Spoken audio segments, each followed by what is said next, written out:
Good evening, everyone. I'm the storyteller, here to help you fall asleep with these chilling horror stories. Before we begin, make sure to subscribe to the channel and like the video.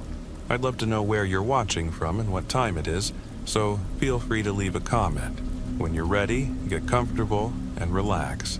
It all started. I was about 13 years old when it all went down.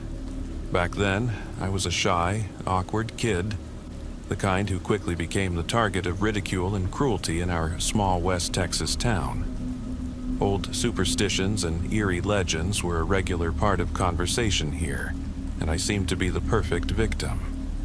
For years, almost everyone in town tormented me. It was the start of a new school year, and before long, I found myself at the mercy of Billy and his gang, Ricky and Travis always trailing behind him. That day, things went further than ever before. They trashed my notebooks and pencils outside of school and beat me up in broad daylight on the dusty main street. I told my parents, teachers, and even the principal about what happened, but the school did little to intervene. Billy and his cronies were just sent to the principal's office and given a warning, far from enough to end the relentless torment. I cried a lot that day, and the anger inside me burned fiercely. I yearned for revenge, desperate for a way to make them suffer as I had. Yet, I was too scared to stand up for myself, knowing full well what might happen if anyone ever learned it was me. With hardly any friends to rely on, I confided in my parents about everything. They were understanding, but there wasn't much they could do to shield me from the daily abuse. It was my only solace in a world that felt increasingly hostile. In our town, there was an old man named Jed who often tried to chat with me. My folks always warned me that he was a strange character, someone surrounded by unsettling rumors and dark tales. Naturally, I steered clear of him at first. One sweltering evening, as the sun dipped low behind the mesquite trees and the red dirt roads shimmered in the heat, I was walking home after another grueling day at school, a day full of humiliation and cruelty, when I ran into Jed. By then, he'd moved into the rundown house right next door, its sagging porch and creaking boards a fixture of the neighborhood. He called out to me twice in his gravelly voice, and for once I couldn't resist the pull. Instead of bolting away like usual, I hesitantly stepped toward him. He asked me how school was going and mentioned that he'd once been a friend of my granddaddy. We settled onto a rickety wooden chair on his porch, the sound of cicadas filling the heavy air as we talked. Jed spun incredible yarns about his past, stories of riding out fierce dust storms, nearly being struck by lightning while hauling cattle in a sudden violent storm, and even tales of a narrow escape from a rattlesnake pit near an abandoned oil field. I listened, wide-eyed, longing to be as brave and wild as he. In my heart, I thought that if I could muster even a fraction of his daring, maybe I'd finally be seen as cool, and the bullies would leave me alone. But no matter how hard I tried to avoid Billy and his gang, their cruelty only escalated. They began orchestrating more dangerous pranks, hurling sharp objects, like a pair of scissors, right in my direction. One afternoon during recess, while I was scribbling away on my homework, Billy snatched my notebook and waved it in front of me as I desperately tried to reclaim it. Two of his pals held me down while he tore the notebook to shreds and dumped the fragments into a nearby trash bin. Laughter erupted from the gathered kids. Both boys and girls joined in. In that moment, a burning desire for justice overtook me. On my way home that day, I encountered Jed again. He beckoned me over with a crooked smile and led me into his creaking house, a place filled with relics of a bygone era. Dusty oil lamps, faded photographs of a younger Jed in a leather jacket, and old vinyl records playing soft country tunes. Almost immediately, I sensed a strange, almost electric tension in the air. A feeling that the kindly old man I thought I knew was wearing a different face tonight. "What you got on your mind, kid? You look downright miserable," Jed asked, his tone uncharacteristically grave. Hesitantly, I began recounting the events of the day, the endless humiliations and the unbearable torment inflicted by Billy and his pals. Jed listened in eerie silence until I finished. Then his face darkened, and his voice dropped to a menacing whisper. "Do you want revenge? Do you want them to stop?" "Yeah, I want them to stop. I want them to suffer just like I have," I replied, my voice shaking with raw fury. "I'll set things in motion for you," he said, a sinister glint dancing in his eyes. "But you gotta do something for me in return." "What do you mean?" I asked, trembling. "I'll tell you when the time's right. For now, just trust me and agree," Jed replied with a cryptic smile. Even though something about him sent a chill down my spine, I hesitantly agreed. "Okay." "Then it's settled. They'll get what's coming to them," he declared, in a voice that echoed like a deep, far-off rumble over the barren plains. But the unsettling aura emanating from Jed made me uneasy. I told him I didn't feel right and bolted out of his house as fast as I could. That encounter haunted me for a long time. I couldn't shake the image of that dark, shifting expression on his face. After that, I deliberately avoided him, even when he tried to call out to me. It wasn't long before my parents found out about his visits. My dad was livid. He scolded me for weeks and forbade me from ever associating with that old-timer again. I'd hear him bellowing at Jed through our thin walls, and slowly, I began to understand why the townsfolk kept their distance from him. Not long after, strange things started happening at school. Billy and his gang began skipping class more frequently, and when they did show up, they sat unusually quiet, almost as if they had been changed overnight. It was odd, because I knew these boys were notorious for stirring up trouble. I couldn't understand what had happened, and I was relieved to see the bullying finally taper off. But I had no inkling that the real nightmare was just beginning. In the days that followed, Billy and his friends fell ill repeatedly. Headaches, stomach aches, and a persistent pain in their chests that kept them confined at home. Their parents grew increasingly worried, and soon whispers started spreading around town. Had Jed's dark powers cursed them? The very thought made me smile bitterly, but it also filled me with dread, for I knew I still owed him a debt. For a week or so, nothing else happened. Whenever I saw Jed, I purposely averted my eyes, even when he tried to wave me over from his sagging porch. But after about 2 weeks of no contact, the unthinkable occurred. Jed was arrested for harassing another child. At last, I understood why my folks had warned me to steer clear of him. At first, I felt relieved that he was behind bars, thinking he could no longer hurt me. But soon after, strange accidents began plaguing Billy and his crew.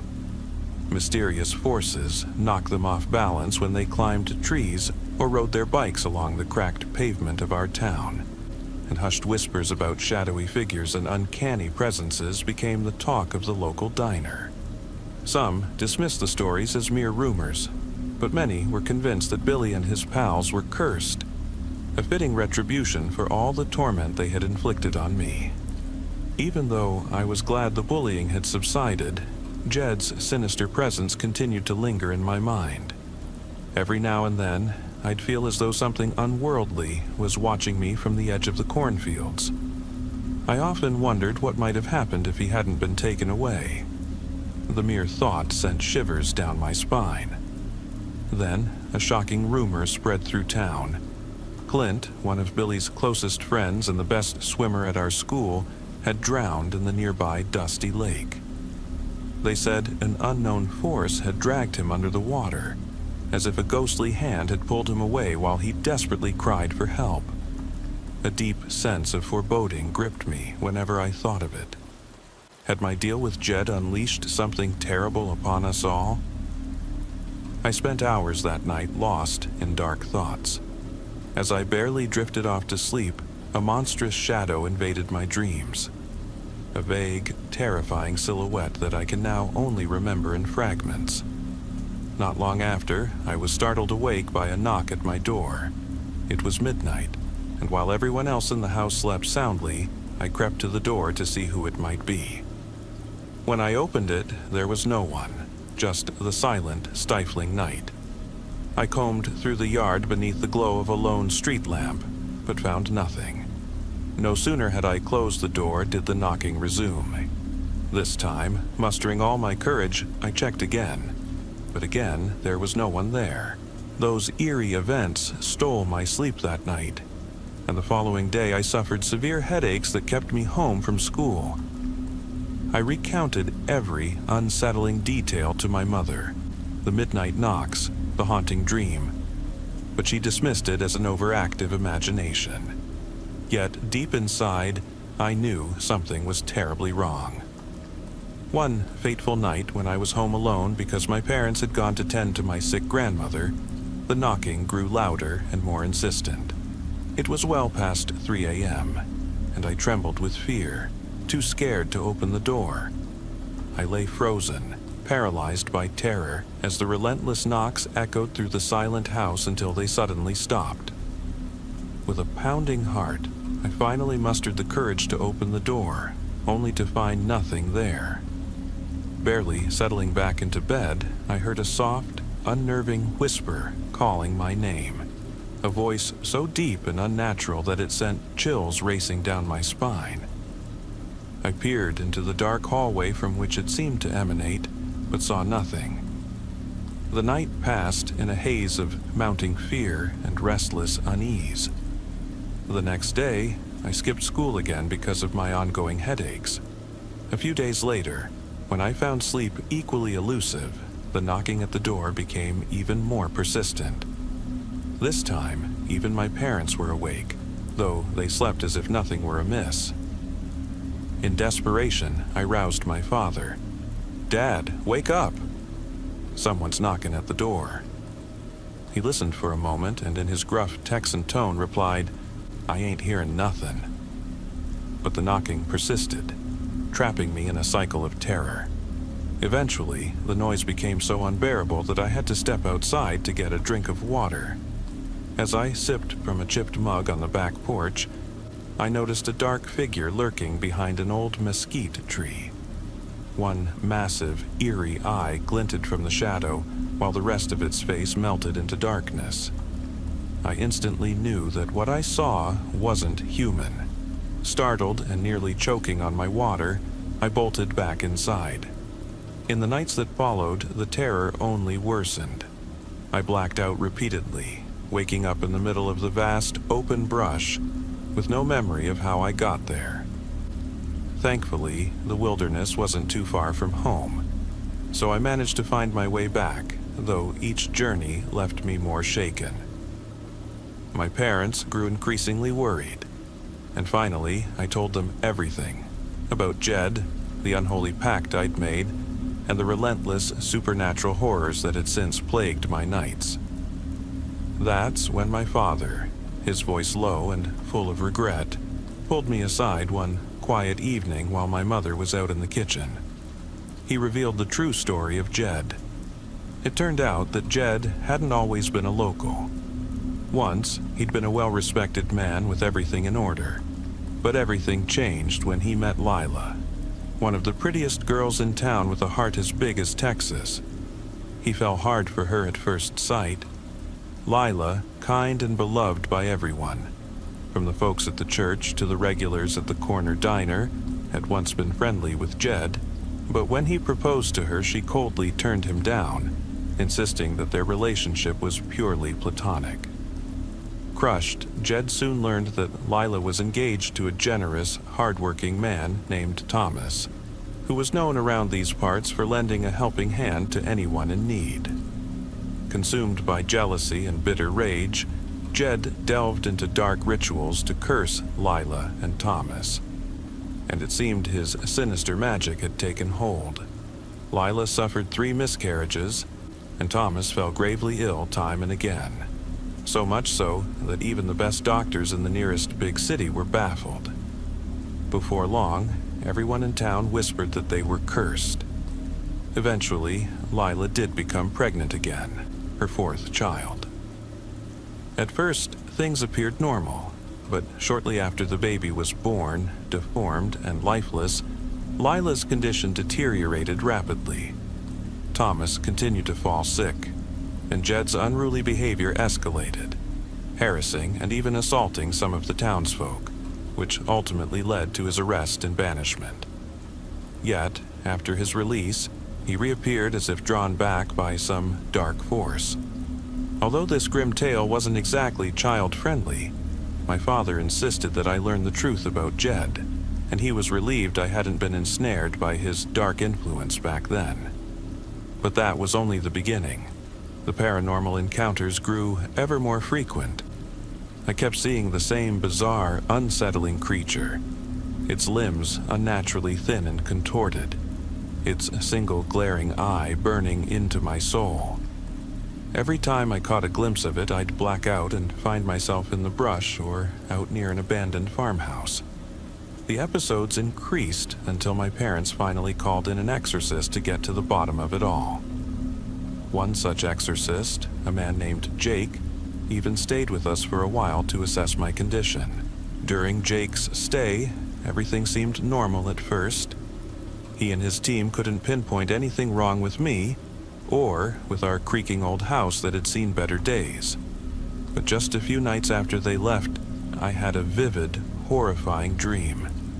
I was trapped in an endless white room, and from the far end, that grotesque creature advanced on me. It grinned in a mocking, inhuman way, and spoke in a voice that chilled me to the bone. I remember only fragments of its words. It declared that it would curse Billy and his gang, and that my body was now collateral. I awoke the next morning drenched in sweat. I tried to convince myself it was just a nightmare, but the oppressive dread lingered. From that day on, the blackouts became more frequent, and I'd suddenly find myself in places I couldn't recall traveling to. By the time I turned 16, I was nearly confined to my room, shunned by nearly everyone due to inexplicable, violent outbursts I couldn't remember. My parents had enlisted exorcists for years, yet nothing could banish the dark presence that had taken root in me. One night, not long after midnight, I heard a deafening crash outside, like a motorcycle colliding with something solid. Screams pierced the still night, and I knew something terrible had happened. Once the noise died down, I overheard my parents speaking in hushed, worried tones about Billy. The next morning, another exorcist entered my room and performed strange, arcane gestures that sent me into yet another blackout. Then he delivered the most unnerving revelation. When he asked if anything unusual had happened with Jed, I recalled that eerie encounter on that fateful day, the one that carried an unmistakable cursed aura. The exorcist explained that it wasn't truly Jed who had spoken to me, but rather a vengeful spirit, a malevolent force that thrives on negative emotions. Once someone strikes a bargain with it, the spirit takes over the victim's body, and the nightly blackouts will persist until the spirit finds another host. Likewise, the curse I had unwittingly laid upon Billy and his cronies would haunt them until their dying day. Those words struck me like a lightning bolt. My parents were beside themselves with worry. Not long before, Billy had been in a serious accident. Injuries so severe that one of his legs had to be amputated in a city hospital. Rumor had it that this was the direct result of the curse I'd unleashed. Now, at 32 years old, I find myself unable to lead a normal life. The possession and the unholy pact with that vengeful spirit, a supernatural force born from pure malice, have robbed me of any hope for a proper future. My parents still confine me to my room, and I only open the door when absolutely necessary. To this day, I live with the crushing regret of the deal I made with Jed on that fateful night. This is my story, a true account of how a desperate thirst for revenge spiraled into a nightmare I could never escape. A dark chapter set against the rugged, unforgiving backdrop of Texas. As a child, I despised summer vacation. While my school friends boasted about trips to water parks, county fairs, or bonfires under the vast Texas sky, I had little of my own to recount. For the first 4 years, my summers were as uneventful as a cloudless, searing day on the dusty plains of West Texas. That all changed the summer I turned 11, a summer that would forever haunt my memory with dread and inexplicable terror. Every year, as was our long-held family tradition, my parents sent me off to spend the summer with my grandfather. He lived on an old cattle ranch just outside Bandera, a small town in the Texas Hill Country, known for its weathered legends and stubborn pride. His time-worn farmhouse, built in a style that recalled early pioneer days, stood amid sprawling, parched fields and mesquite groves that whispered secrets of an era long gone. Behind the house, in a dry, murky watering hole that once served as a cattle trough, locals spun chilling tales for generations. They said the pond was cursed, haunted by the restless spirits of those who had met tragic ends under the relentless Texas sun. Grandpa was a tall, gaunt man with a pallid complexion etched by years of hard labor under the brutal sky. His head was kept close-shaven, glistening like worn leather in the midday glare, and his hooked nose lent him an almost spectral appearance. His eyes, dark and steely, never betrayed warmth. Even the rare sight of his only grandchild, whom he saw but once a year, did nothing to soften their hard glint. He dressed exclusively in faded, dusty work shirts, worn denim, and a battered vest that looked more suited for a church service or a funeral than a summer on the range. Hanging on the creaking front door was an old "No Dogs Allowed" sign, an oddity since he kept no animals, a silent admonition hinting at a deep-seated mistrust of outsiders. The long, isolated months on that ranch were pure torment for a modern boy like me.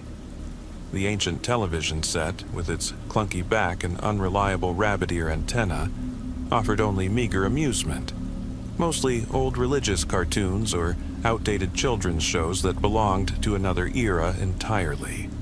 My days were spent poring over dusty books, playing with the few allowed toys, or wandering aimlessly across the barren, sun-baked landscape once my chores were done. Every Sunday, Grandpa would drive me in his old pickup to the modest, whitewashed church in Bandera. During the week, he forced me into all sorts of duties, handing out soup at the local diner, or delivering canned goods to elderly neighbors along cracked, dusty roads. Under the relentless Texas sun, and with not a single shady mesquite in sight, each day felt like an interminable, infernal ordeal. Every evening, we closed the day with a quiet prayer, while the tasteless, water-cooked meals left our mouths yearning for something real. Though Grandpa never showed overt affection, I sensed he cared in his own peculiar way. He would ask if the food suited me and occasionally offer a bedtime story, tales I'd long dismissed as childish fancy. But the summer before my 5th school year was different. That fateful morning, as my mother dropped me off in her aging, rusted Chevy, parked askew on the gravel drive, a strange silence cloaked the property. Standing together on the creaking porch as she knocked on the door, we found not even the chirp of a mockingbird or the rustle of mesquite leaves to break the stillness. It was as if the very land held its breath, while unseen forces watched from the shadows of the scrub. After a long, uneasy pause, Grandpa cracked open the door. His eyes were distant and startled, as if he'd forgotten that my arrival was a yearly certainty. "Are you all right, Grandpa?" my mother asked softly. He blinked, as though emerging from a terrible reverie, mumbled a feeble apology, and ushered us inside. At lunch, we were served meticulously cut tuna sandwiches, triangles arranged like tiny stars, paired with skewered olives and a glass of sweet plum juice. I naively assumed that the summer would follow its usual monotonous course. Yet, within days, unsettling changes began to stir. One early morning, as the outdated alarm clock rang sharply at 6, I sat before the flickering television when I realized the house was unnaturally quiet. No footsteps, no clatter of dishes, only silence. A prickling unease compelled me to turn around, and my heart nearly stopped when I saw Grandpa slumped behind the sagging sofa. In his faded checkered pajamas, his expression was fixed and hollow, as if he were a specter from an old ghost story. In a trembling whisper, he uttered a single word, "More," as if something essential, tied to the ancient curse of that watering hole, was missing. The day unfolded with Grandpa drifting in a state of eerie detachment. At breakfast, he mechanically pushed his food aside while muttering about sleeplessness and a disquiet that clawed at him from within. When I timidly asked if something was wrong, he curtly waved me off and retreated to his room, leaving me with only a growing sense of dread. My inner turmoil swelled as the day wore on. That afternoon, while I aimlessly skipped stones by the watering hole's edge, I noticed an unnatural stillness. No chorus of crickets or gentle breeze rustling the brush. Instead, my eyes fell upon a macabre sight. Dead frogs, rotting turtles, and other lifeless creatures floating on the stagnant water. Near an old tire swing bolted to a gnarled oak, a lone bird lay motionless, encircled by broken eggshells. These ghastly scenes evoked the whispered warnings of the locals, warnings of a curse tied to that forsaken watering hole. A curse that had once reaped a terrible toll on those who dared to come too near. Then came the moment that shattered my fragile sense of normalcy. I heard a strange, bubbling sound emanate from the water. At the very spot where one of my skipped stones landed, ripples formed in a distinct V-shape, as though something beneath the surface was stirring. In that heartbeat, the old stories of water spirits and vengeful souls, legends passed down by old-time Texans and even remnants of native lore, flashed in my mind. I looked up, and for just a split second I thought I glimpsed a vague, human-like outline emerging from the depths. My heart pounding, I dashed back toward the house. From the creaking porch, I dared one last glance at the watering hole. For a fleeting moment, a rounded shape seemed to hover near the waterline. Before I could scrutinize it further, an instinctive alarm urged me to retreat to my room. Inside, I attempted to wake Grandpa, but he was already at the window, staring blankly into the dusk as if transfixed by an unseen horror. "Grandpa, do you see something in the watering hole?" I asked, voice trembling. He stared unseeing at the horizon and murmured, "Flesh." "Flesh? What do you mean?" I pressed, unable to grasp the strange logic.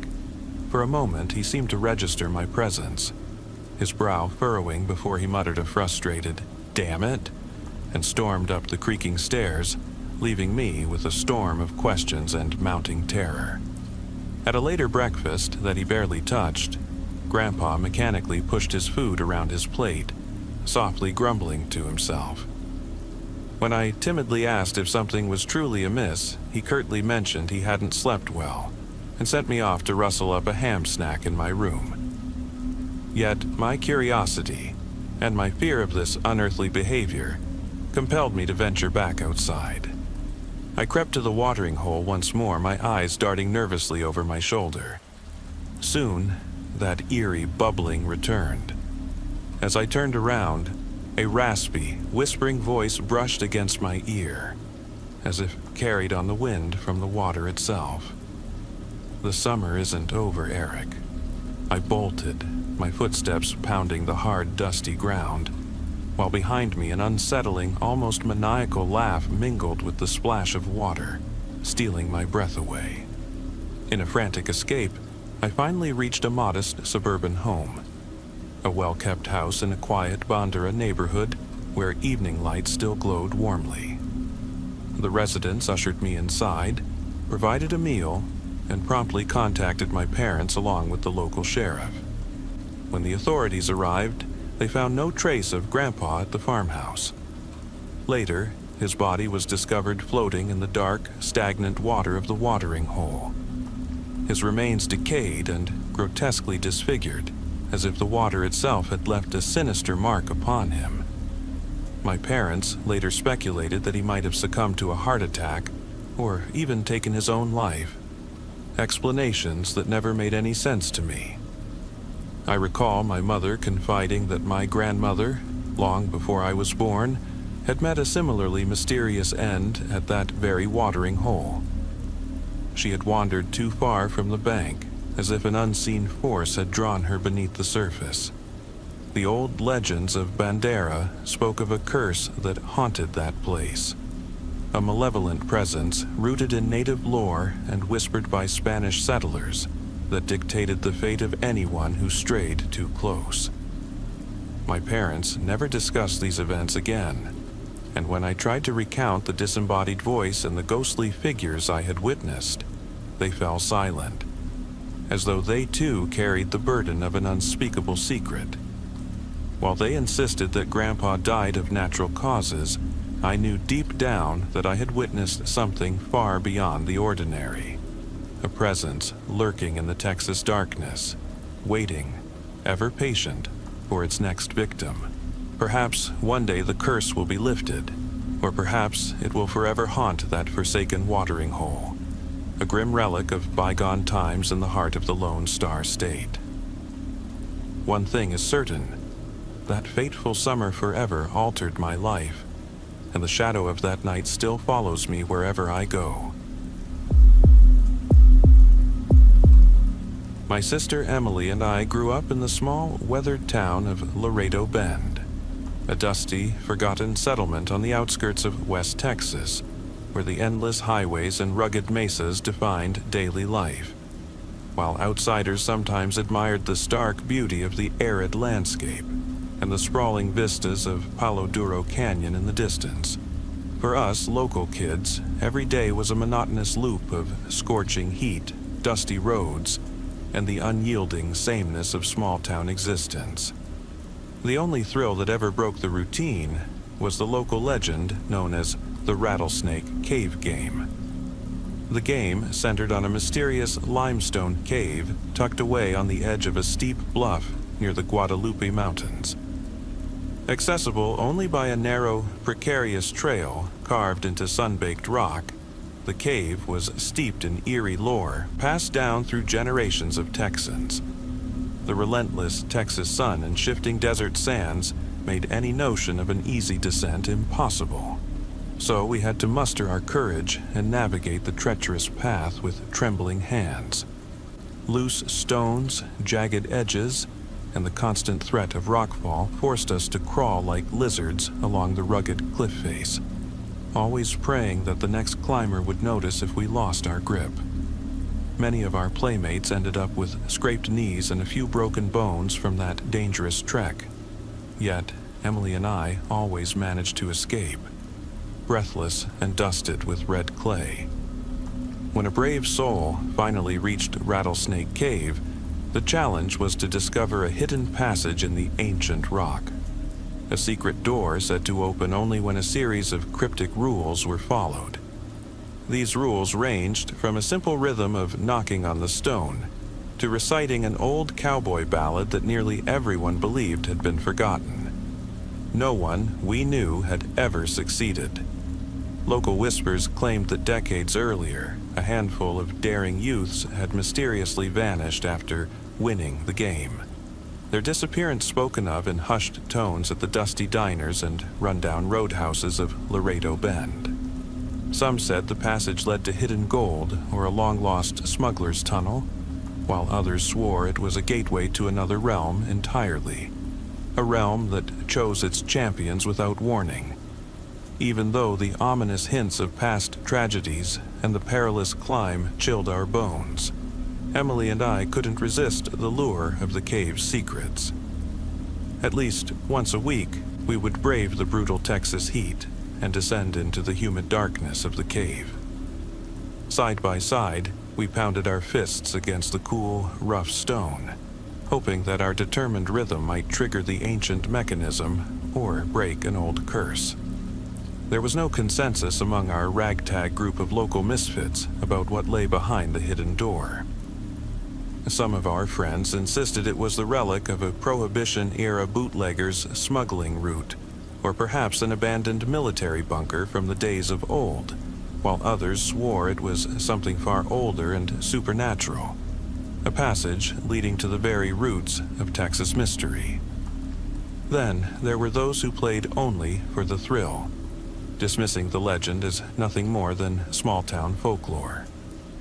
Emily and I often joined the latter, trading sardonic jokes as we tapped along the weathered walls, though deep inside, we both harbored an inexplicable certainty that one day one of us would win the game, even if we couldn't explain why or whom fate favored.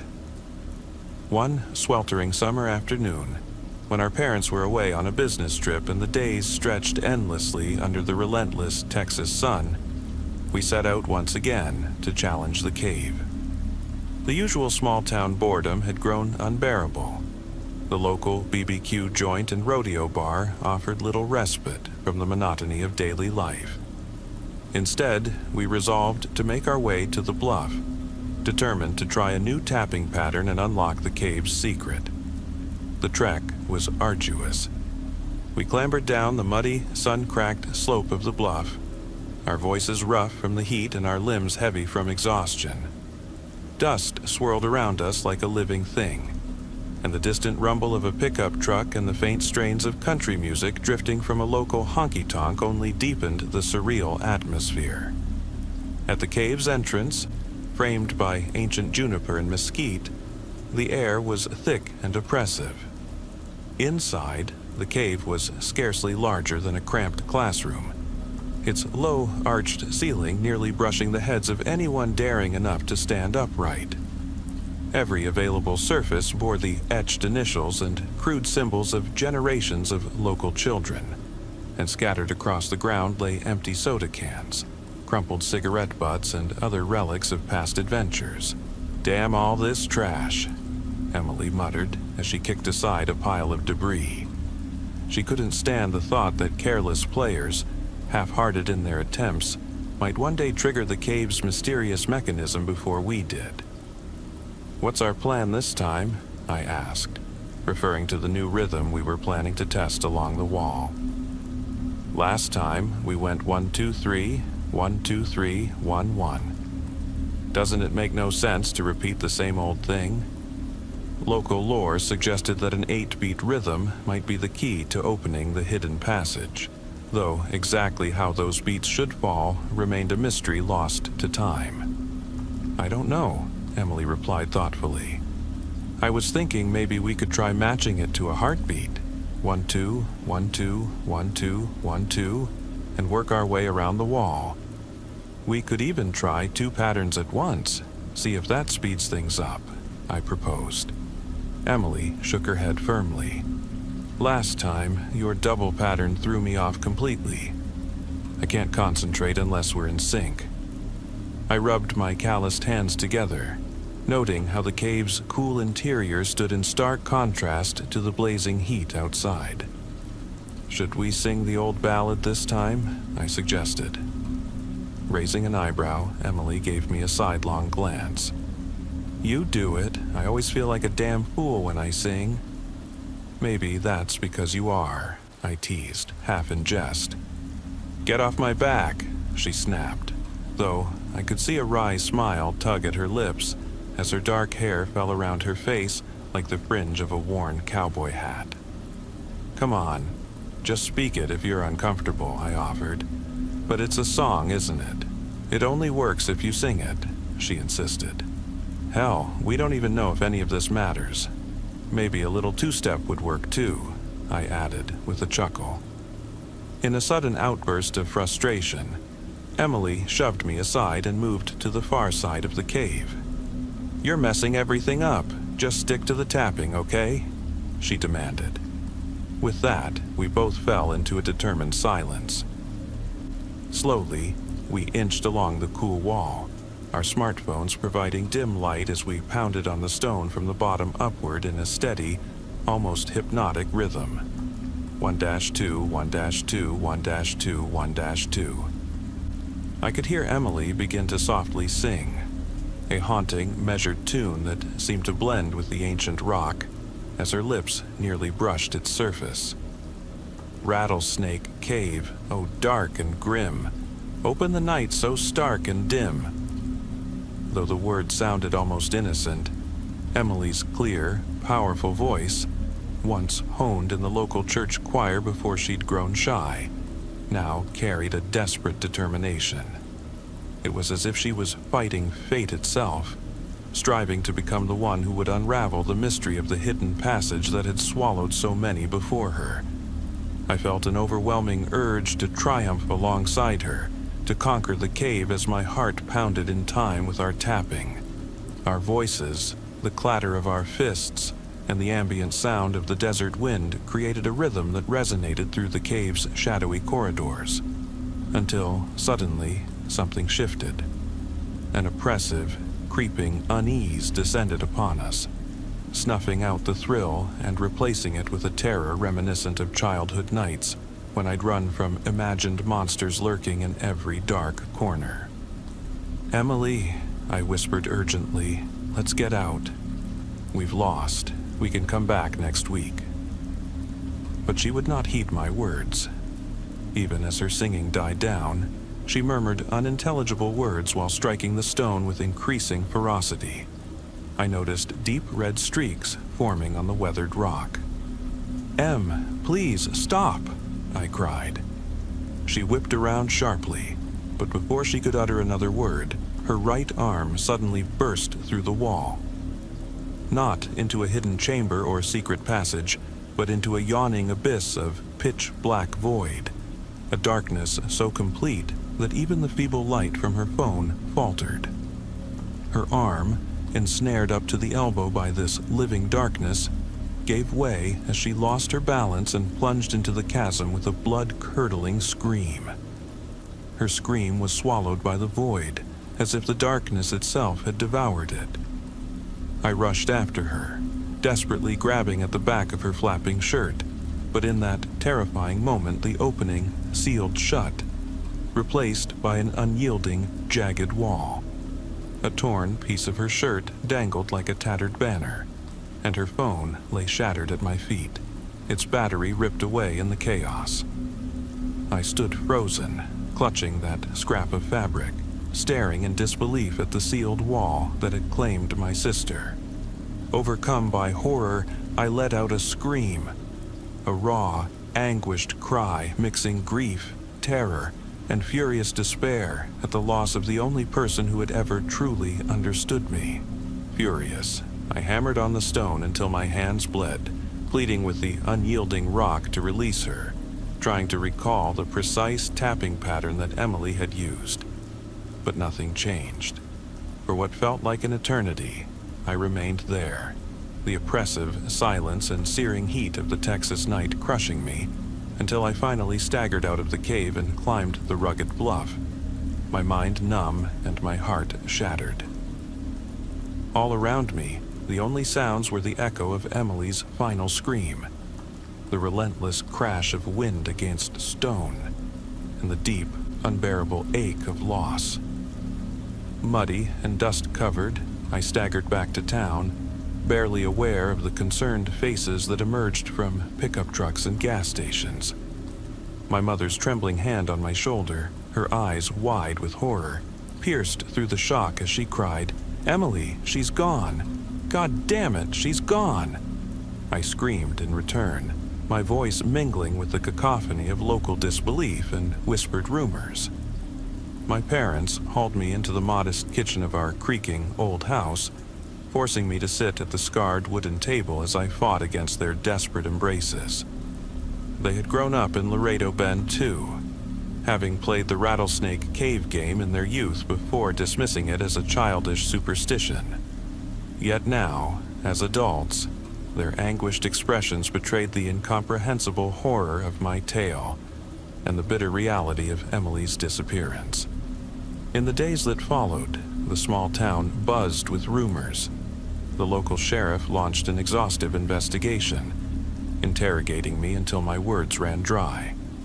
Volunteers scoured the rocky outcrops and desolate washes near the cave, searching for a body or any sign of foul play.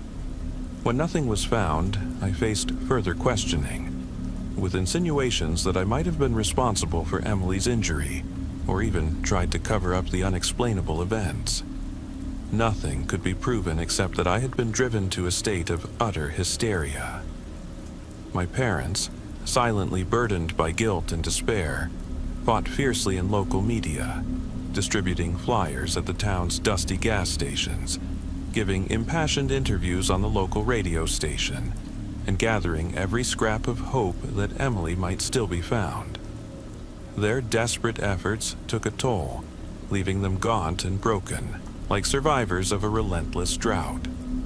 Over time, they drifted further from me, and the growing chasm in our family deepened when I was suspended from school after a violent altercation with a classmate named Samuel Thompson. "Did you hear your sister won the rattlesnake cave game?" Samuel sneered one crowded hallway, trailing me with a greasy smirk. "How'd you even manage that?" He wasn't the first to mock me, but when he saw the haunted look in my eyes, the other students quickly backed away.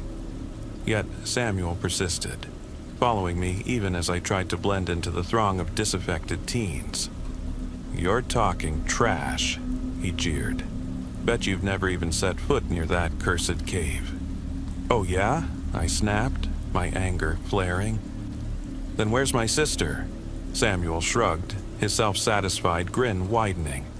"Probably ran off with some drifter. Everyone knows how she was." In a blind surge of fury, I struck him hard across the face, only to be separated by a throng of classmates before the fight escalated further.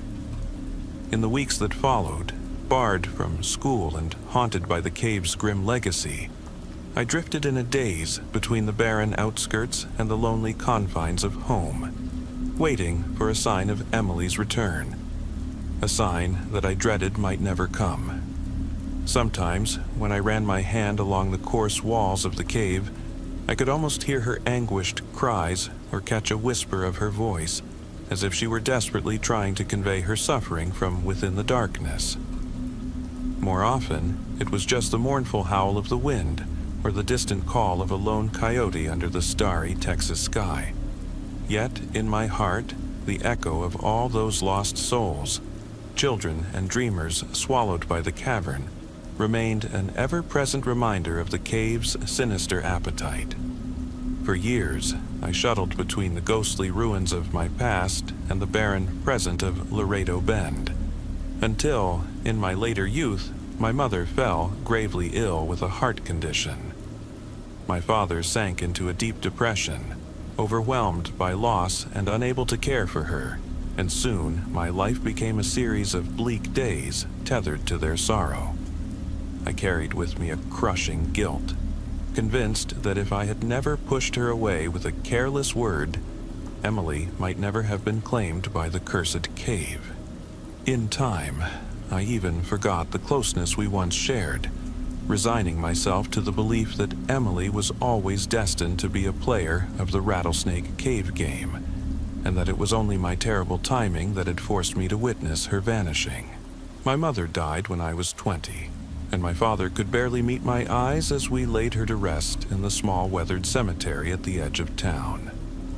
A few months later, he succumbed suddenly to a heart attack, leaving me alone in the hollow shell of our old house, a house filled with memories too painful to bear. I sank into a loneliness I felt I had earned. Then, one stifling summer night the following year, a persistent knock shattered the silence at my front door. I lay in bed, hungover and reluctant to face another day, when the tapping grew louder.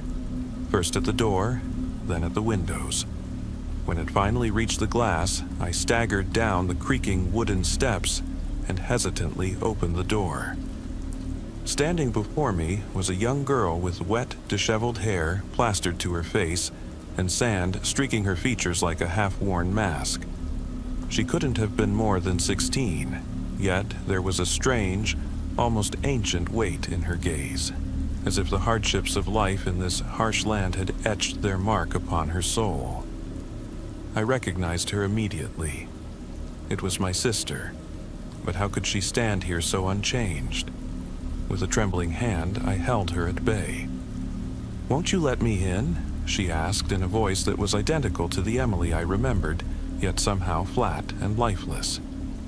"No," I stammered, shaking with disbelief. "You're not Emily. That can't be. You're still in that accursed cave. You're dead. I saw what happened." She shook her head slowly, and in her eyes the warm brown of our childhood had faded into an unfathomable black. "The cave set me free," she whispered. "Everyone who won before me, they're still there." A wave of weakness washed over me as I clung to the door like it was my only lifeline. "I don't understand," I murmured. "What do you mean?"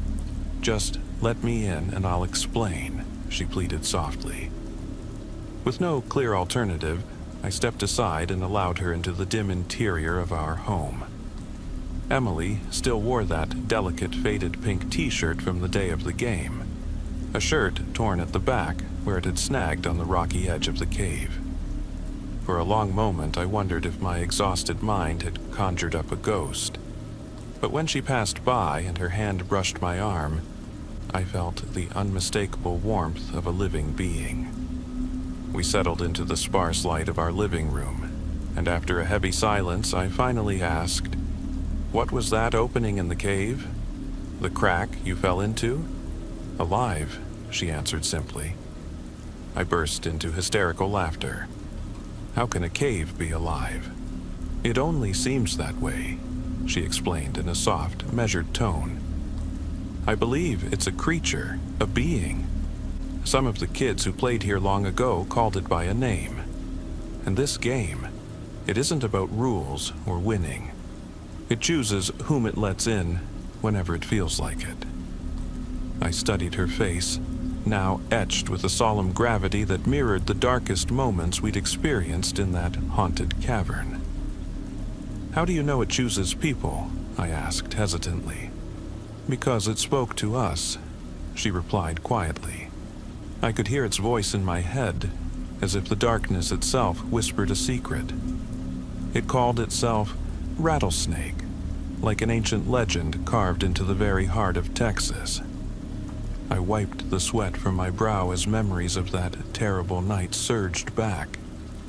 When it swallowed me, I heard the cries of children, pleading, desperate cries of those who'd never escape. They were frozen in time, as if the cave wanted to preserve them forever. I heard them, but none of us could truly understand.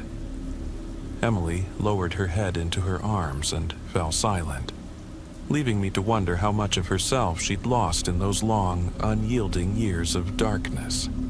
Perhaps even her very soul. "People will keep playing the Rattlesnake Cave game," Emily finally murmured. "It doesn't matter what you do or say. It will always choose someone, whenever it fancies it." My name is Mark. I'm 26 years old, and I recently started a new job as a night shift caregiver at Lone Star Haven, a long-established nursing facility tucked away in the small, weathered town of San Augustine, Texas. Tired of the frantic pace of retail, I sought a career that promised more meaning and fulfillment. Lone Star Haven occupies an old red brick building constructed in the early 1950s, a relic of post-war Texas whose history is woven into local lore. Locals whisper about strange occurrences in its shadowed hallways, and the building's creaks and groans are said to echo secrets of a bygone era. Before taking the helm of my duties, I endured an intensive training period. I spent 2 grueling weeks in classroom sessions at the central office in downtown Austin, learning everything from patient care protocols to emergency procedures, and then 2 weeks shadowing the night shift of my predecessor, a seasoned Texan caregiver named Jack. Jack, with his steady drawl and firm handshake, took me under his wing, explaining every nuance of Lone Star Haven, from the personalities of its residents to the quirks of its ancient plumbing and drafty corridors. At Lone Star Haven, residents is the respectful term we use for the 10 seniors who live here. 5 men and 5 women, each relying on assistance for daily tasks. When I began, only 4 of the women were still with us. Nancy, a vibrant soul known for her love of painting with her fingertips, had passed away not long ago. In her former room, I discovered her bright, Texan-inspired artwork. Lively handprint motifs, sketches of bluebonnets and wildflowers, and ghostly figures that evoked the tall tales told around campfires on sultry Texas nights. On her neatly made bed lay handmade cards, tokens of love and shared sorrow from the other residents.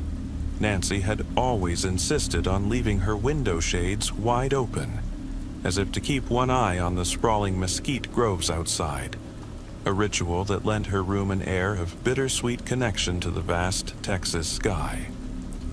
The first few weeks blurred together in a haze of learning and routine. Jack warned me that some residents were prone to falls. Given their frailty, it was essential to conduct rounds every 2 hours and be on high alert for any unusual sounds that might signal trouble.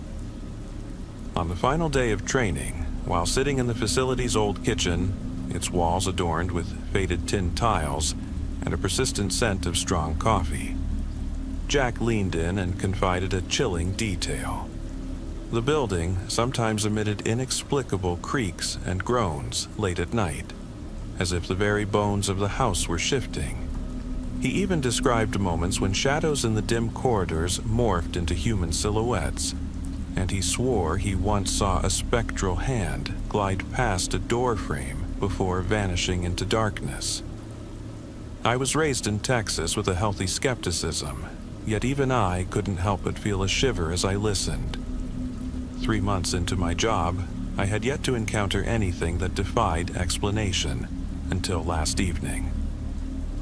It was 11:20 p.m., and after my regular rounds confirmed that all residents were fast asleep and every appliance was turned off, I settled in the sparsely lit rec room. The only light came from a single, flickering ceiling fixture, casting long, wavering shadows across the worn linoleum floor. Out of the silence, a distinct ker-thunk echoed down the women's wing. My first thought was that Mrs. Elizabeth might have taken an unplanned tumble out of bed. But when I checked her room, I found her safely and carefully repositioned. Perhaps it was Mrs. Abigail. Yet her room, too, was undisturbed. Methodically, I inspected every room, Mrs. Charlotte's, Mrs. Pam's, and all appeared as they should. In an old building like this one, I reasoned, strange noises were not uncommon. The creaks could be attributed to settling foundations and the cool Texas night air. I returned to my laptop to work through an online training module, but within minutes, the ker-thunk resounded again. I rose, retraced my steps through the darkened corridors, secured all the windows against the chill autumn breeze, and verified that every door was locked, even in Nancy's former room, whose door I had left ajar earlier. I shut the door firmly, convincing myself that the crisp desert wind was the culprit. However, the sound grew louder with each occurrence. By the 3rd time, it seemed more insistent, and on the 4th, a sudden, jarring ka-chunk shattered the night. In that heartbeat, the hum of the aging air conditioner and even the soft buzzing of the rec room light died, replaced by an oppressive, all-consuming silence. I stood, heart pounding, half expecting a cry for help from somewhere in the maze of rooms, half hoping the dreadful cold would vanish. With a deep, resigned sigh, I resumed my rounds through the corridors. A nagging fear crept over me that perhaps someone was breaking in, as old buildings in rural Texas sometimes attract nefarious characters. I meticulously checked the men's wing, then the rooms of Mrs. Elizabeth, Mrs. Abigail, Mrs. Charlotte, and Mrs. Pam, but found no sign of an intruder. After nearly 40 minutes of anxious patrolling and restless deliberation, I decided to take a short break.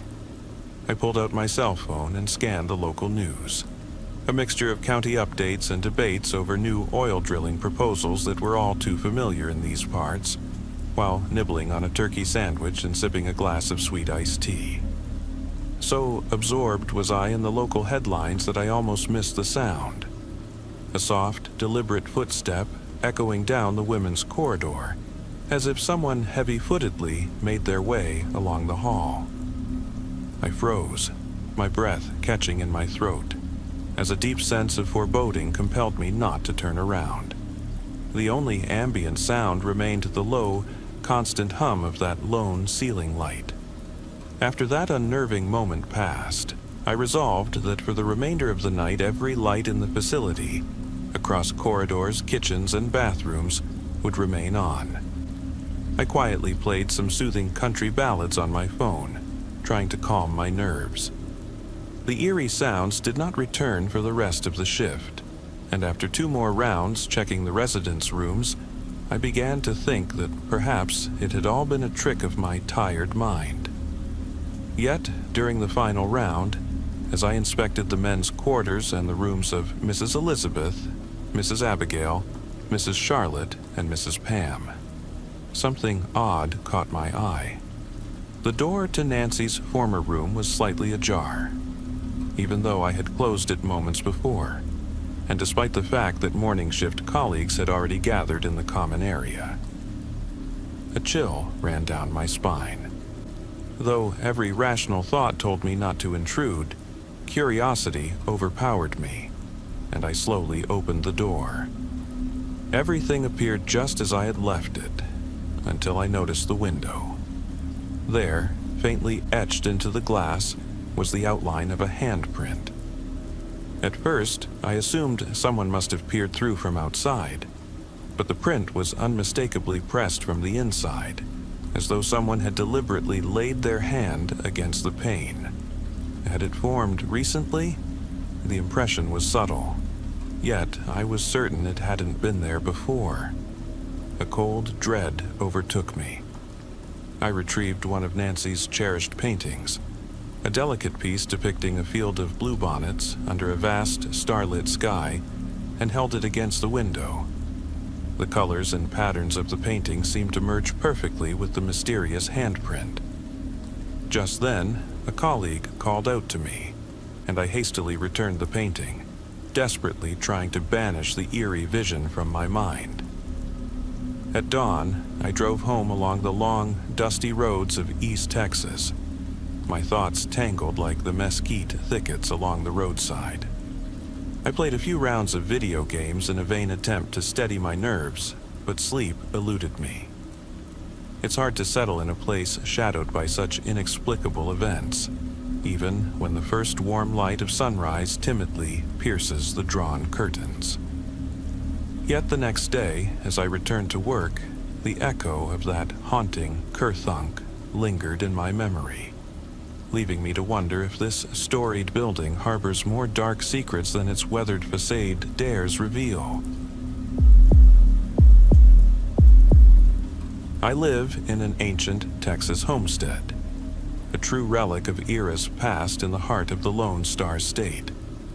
Originally built in the early 1800s as a sprawling ranch house on a vast plot of land near a now-forgotten cattle town, the property was later divided into 2 separate residences by the 1850s to accommodate the growing frontier. In what once was my front yard, a once bustling rail depot connected the local community to the far-flung reaches of the Southwest, a vital artery reminiscent of those gritty, dust-choked hubs that fueled Texas's expansion.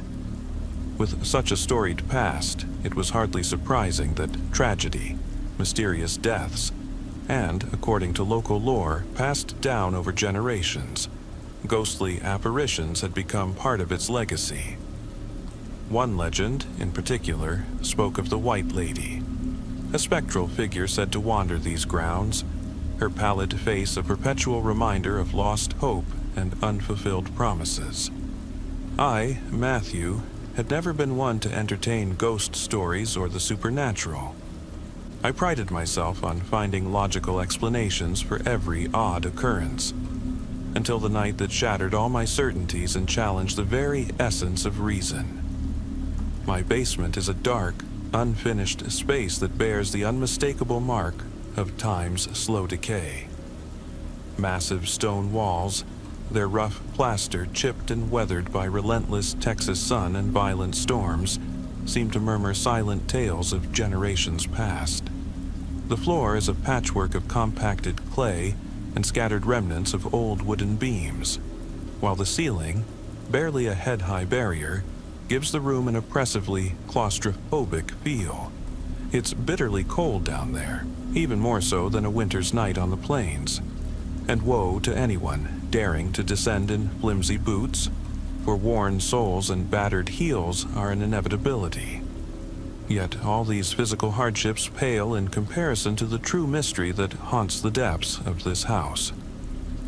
Every time I venture into the basement, without fail, the door is found slightly ajar. The entrance itself is peculiar, an unassuming inner door that remains securely locked from the inside, coupled with two massive, rusted metal doors on the exterior. These doors, their dark green finish worn and pitted by decades of harsh weather and scorching heat, appear almost fused together as if by some unseen force. Beyond them lies a narrow flight of stairs leading to an old wooden door. Even if one musters the strength to force open the stubborn metal barriers, the wooden door is secured from within by a slippery, antiquated sliding bolt. A mechanism with a faded, almost chalk-white finish that defies the logic of modern locks. Under normal circumstances, everyone in town steers clear of the basement. It is cold, foreboding, and appears utterly devoid of any immediate value. Yet this strange door, as if guided by its own will, always remains just a fraction open. I often jest with my kin over barbecue dinners and evening porch sittings. Whenever the supernatural is mentioned, I half-seriously remark that they should take a closer look at that recalcitrant sliding bolt. A lock that stubbornly refuses to behave as any proper Texan door should. Usually, the gap is no more than a couple of inches, never fully open. We only descend to check on its state. Open, close, lock, then retreat back upstairs. But in recent weeks, the door's peculiar behavior took on a far more menacing tone. At first, the gap was a mere 3/4 of an inch. I closed and locked it as usual. The following week, the gap widened to nearly an inch, barely noticeable yet unnerving. Then, in the third week, it suddenly swung half open. Though unsettling, I dismissed it as one of the odd quirks inherent to old Texas homes. After all, a door that opens on its own isn't unheard of in these parts. I closed it, locked it, and left the basement. However, during the 4th and 5th weeks, the gap reached alarming proportions. Each time, the door swung wide enough to nearly brush against the adjacent wall, a sight that sent an icy shudder down my spine. The dusty, clay-stained floor showed no footprints or signs of intrusion. It remained the same cold, damp chamber, yet now with the door completely unlatched. And still, as always, I closed it, locked it, and exited. Whenever I recounted these strange occurrences to my neighbors at the local diner, or during chats at the feed store, they'd ask, "Why won't your basement door stay shut?" My only response, with a rueful smile, was, "It seems my basement door just refuses to close." On my 6th descent, however, the door was, to my surprise, closed and firmly locked. I stepped down to verify that everything had returned to normal, and indeed, all appeared as it should. Just as I turned to leave, I misstepped on the third stair. Then, out of nowhere, I heard a faint, almost imperceptible click, the sound of that sliding bolt releasing. My eyes were fixed on it as a thin gap slowly formed between the door and its frame, accompanied by a long, agonizing creak, as though some invisible force were prying it open. A cold wave of terror swept over me as every hair on my arms and back stood on end, and I could not tear my eyes away from what lay beyond the widening door. Frozen on those creaking steps, I watched in disbelief as the door snapped shut, and in its place, instead of the familiar view of 3 gray concrete steps leading back to the metal doors, there appeared a small platform from which a long, steep staircase descended into darkness. This staircase, illuminated only by sporadic, dim lanterns placed about every 20 feet along its length, exuded an otherworldly glow that was both inviting and terrifying. A part of me screamed to retreat immediately and slam the door shut, while another, equally curious part urged me to venture further into this mysterious passage. Hesitantly, I released the cold, rusty railing, ducked beneath the low-hanging support beams and dusty ventilation ducts, and inched closer to the enigmatic opening. An unshakable dread crept up my spine as I realized that this staircase seemed to plunge deeper than I had ever imagined possible. What could be down there? I whispered, my voice barely audible. My mind overflowed with questions as a chill of terror gripped every fiber of my being. The staircase was dark, desolate, and inexplicably pristine despite its age. I reached out to touch the rough, porous walls, reminiscent of the weathered limestone found in parts of West Texas. The entire descent was shrouded in a gloomy, muted gray, lit only by the weak glow of distant lanterns. No sooner had I stepped onto the platform than an overwhelming sense of foreboding washed over me. I shouldn't be going down there, I tried to tell myself. But as any true Texan knows, curiosity can be as relentless as the desert sun. Step by step, I continued downward. With each creaking stair, the air grew subtly warmer, as if I were nearing another realm entirely. When I finally turned to look back, the path I had come by had vanished, leaving only the shadowy, dark gray steps stretching into both the depths below and the forgotten past above. With a resigned sigh, I pressed on until, after about 10 long minutes, something began to materialize at the foot of the staircase. A floor bathed in a faint, ghostly light, noticeably brighter than the surrounding stone. Cautiously, I advanced, even though there was no handrail to guide me, and as I neared, the murky light seemed to break through the darkness in reluctant glimmers. At last, I reached the floor, but on the penultimate step I lost my footing, stumbled, and tumbled down hard. I bruised my hand in the fall, though thankfully nothing more serious occurred. As I gathered myself, I surveyed the room into which I had crashed, and realized it was not the familiar basement I had always known, but an exact, eerie replica of it. Yet everything felt profoundly different. There was no visible exit except for the narrow staircase by which I had descended, and a strange ventilation duct near the floor caught my attention. I knelt down and approached the narrow, barred metal hatch, peered through its tiny openings, and tugged at it cautiously, but it refused to budge. Reluctantly, I stepped back. While exploring the uncanny room further, I noticed additional subtle changes.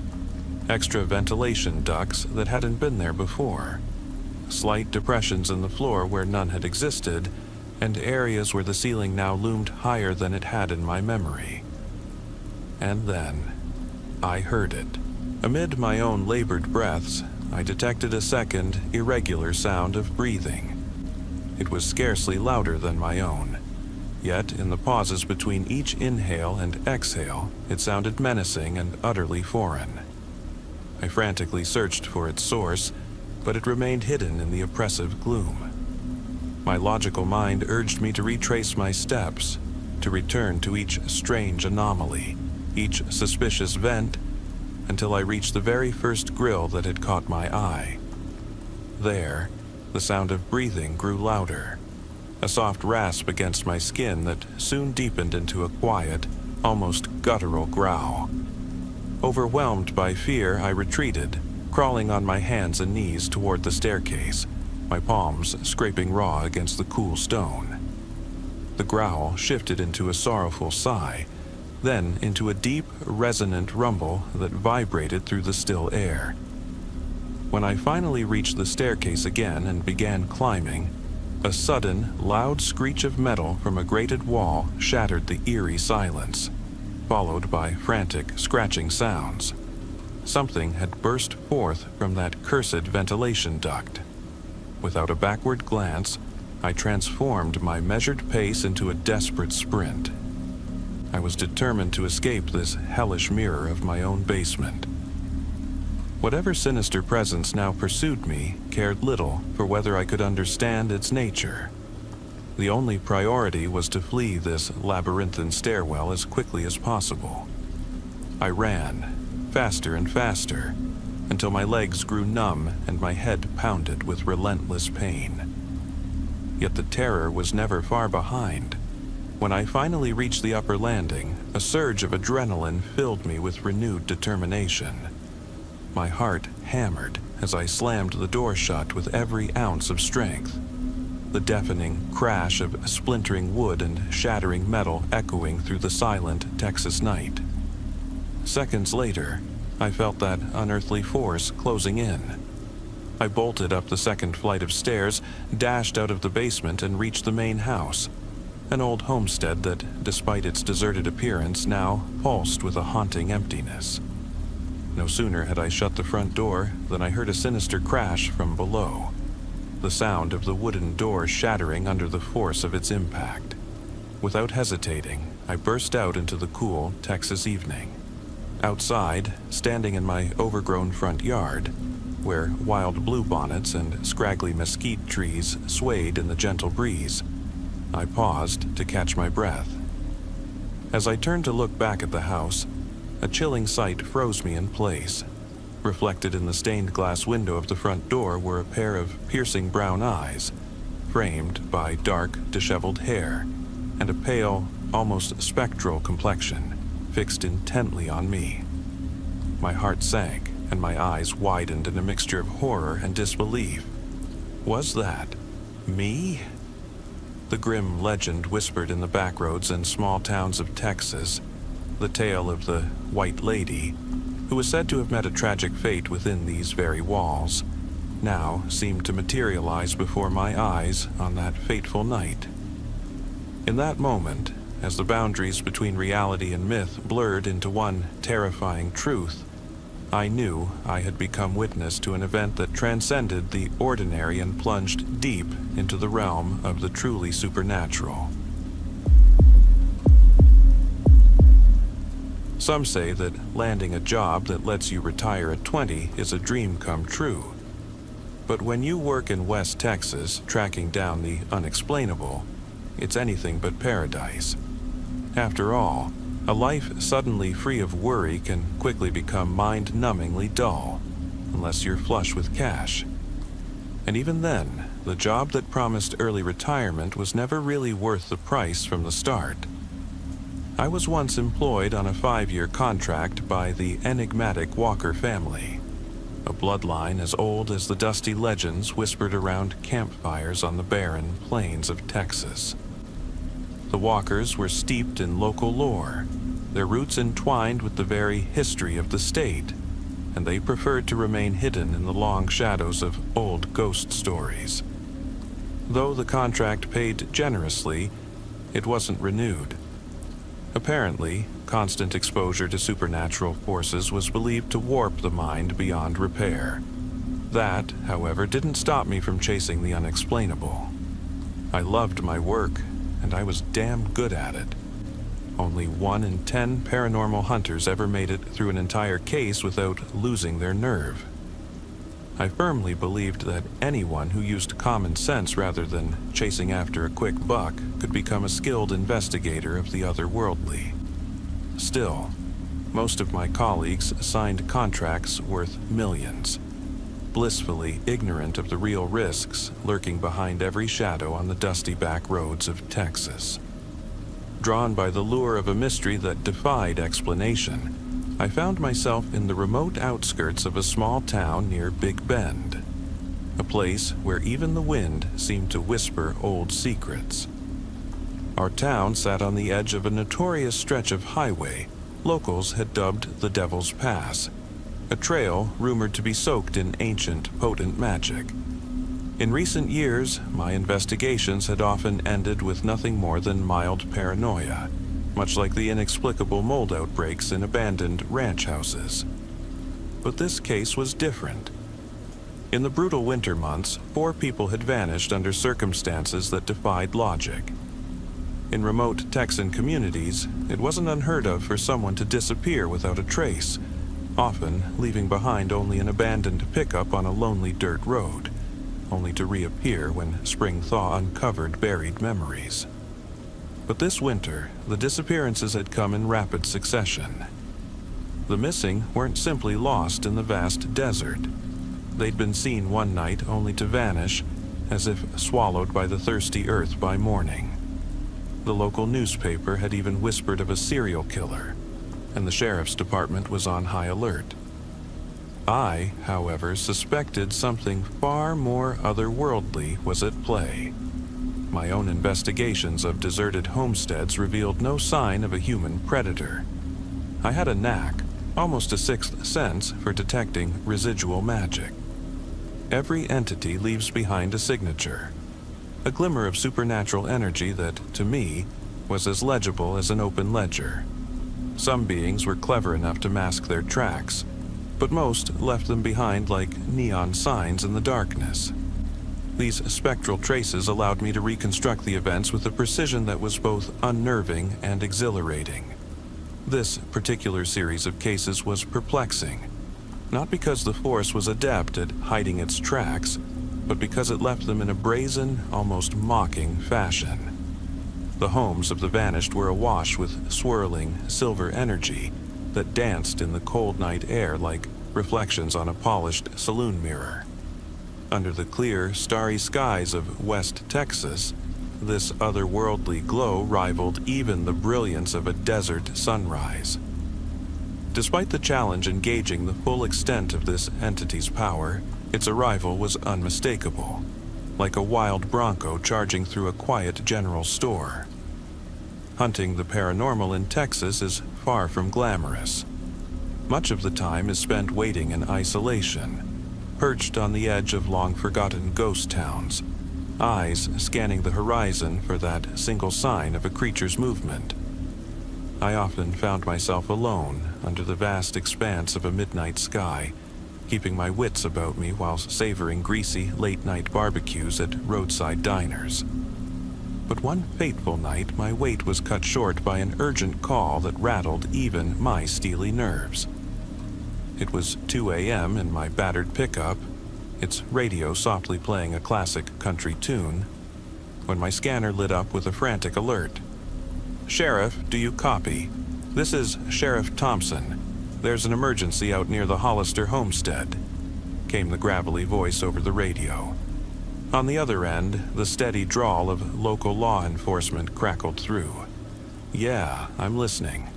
Go ahead, Miss Carter," Sheriff Thompson replied. "Miss Carter here. Your husband has been reported missing. We need you to mobilize immediately," she said. Sheriff Thompson's voice carried a hint of resignation. "I'm on my way, though I reckon old Mr. Hollister has wandered off again in his confused state." The Hollisters were a kindly, elderly couple, lifelong residents whose romance was the stuff of local legend. Mr. Hollister, afflicted with advancing dementia, was known to roam aimlessly on moonlit nights. But given the recent spate of mysterious vanishings, I couldn't shake the feeling that something far more sinister was afoot. I decided to head out myself. I drove past the weathered, whitewashed farmhouse of the Hollisters long before Sheriff Thompson's cruiser pulled up. Almost immediately, it was clear that this was no ordinary case of an old man lost in the dark. The property and the dusty trail leading up to it vibrated with erratic bursts of raw magical energy, a sure sign of an otherworldly presence. I knew I had to act fast to rescue Mr. Hollister before he fell prey to whatever was stalking him. After another mile along a deserted stretch of road, I spotted a glimmering trail veering off into a thicket of mesquite and scrub. I pulled over, switched my truck into park, opened the back, and grabbed my well-worn case of tools. The case felt light, yet was packed with every gadget a seasoned paranormal investigator in Texas might need. Without hesitation, I ventured into the dark, whispering brush.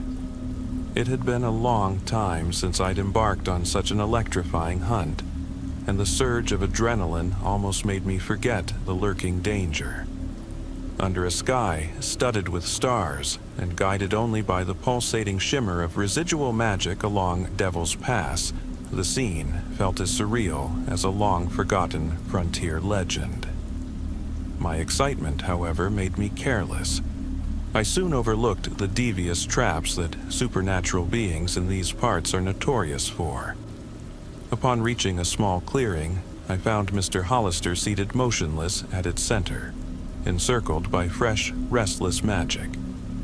I figured I could quietly secure the old man, get him to safety, and then track down the creature responsible. My misplaced confidence, however, would prove fatal. Barely had I stepped into the clearing when a tremendous crash echoed through the mesquite grove, like a boulder had tumbled through the scrub. Reflexively, I ducked, narrowly evading a shower of debris, yet failed to spot a concealed trap. With a violent thud, my head slammed against a fallen oak, and everything went black.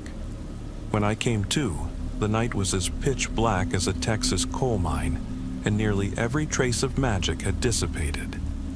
I heard a faint rustling in my tool bag, but without the guiding glow of supernatural energy, I could barely make out anything. My frantic struggle to free myself from the trap seemed to provoke the unseen presence. I sensed it lifting its head, and though I couldn't see its face in the inky darkness, I knew instantly it was watching me. "You sure have an impressive array of tools, Hunter." A mocking, almost sardonic voice sneered from the gloom. I froze. Not only could this creature speak, it also knew exactly who I was. In that heart-stopping moment, genuine terror gripped me, a sensation I had seldom experienced in all my years chasing shadows in the Texas night. "If you let me out of here, you'll regret it. I'll make sure you—" I began, only to be cut off. "Ha ha, human," it retorted with a chilling chuckle. "You won't get away that easily.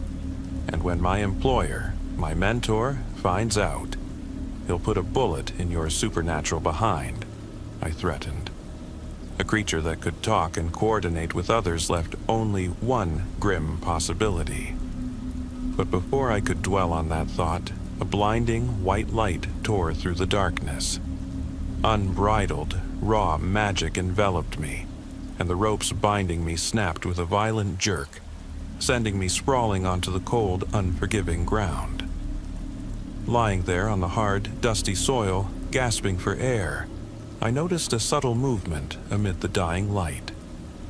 Right before me, on the frosty ground, stood a diminutive creature, no taller than a yard, but unmistakably cunning in local legend.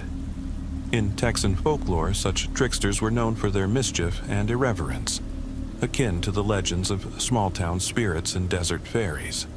"Sit tight and wait it out," the impish creature quipped, before nimbly approaching Mr. Hollister and gently tapping his forehead.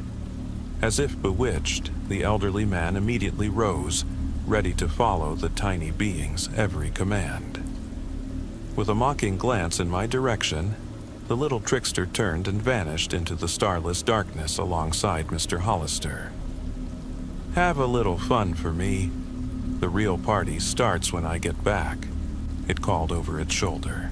Left alone in that eerie clearing, I watched them disappear into the night. It would be a long while before that impish creature returned. After all, an old man can't outpace a mystical guide. With no other choice, I steeled myself for the next stage of this bizarre pursuit. And so it is still told on those long silent nights in West Texas. A tale of an eerie evening when the lines between the real and the paranormal blurred so completely that it sent shivers down the spine of every local who heard it. It was a case that chilled the blood of even the bravest souls and rekindled the old legends of the Lone Star State. I hardly expect anyone to believe this tale. I'm not even sure I do myself. But I had to share it. I needed someone to listen, someone who might understand, or perhaps have experienced something similar. Because lately, it feels as though I'm slowly losing my grip on reality. Back then, I was a broke college student from Austin, scraping by on a shoestring budget, when I discovered an unbelievably affordable rental in a decrepit farmhouse on the outskirts of Llano, a tiny, isolated town in the heart of Texas. I thought, this is exactly what I need. Sure, it sounded like the plot of a horror film, something reminiscent of The Conjuring, but I was desperate for a quiet place to live and study, no matter the cost. The first 2 weeks were uneventful. I hauled in my few belongings and settled into the rustic isolation of the farmhouse, tucked away on a dusty stretch of road surrounded by sprawling mesquite groves and rugged hill country. The silence was almost comforting, but soon an inexplicable odor began to invade the space.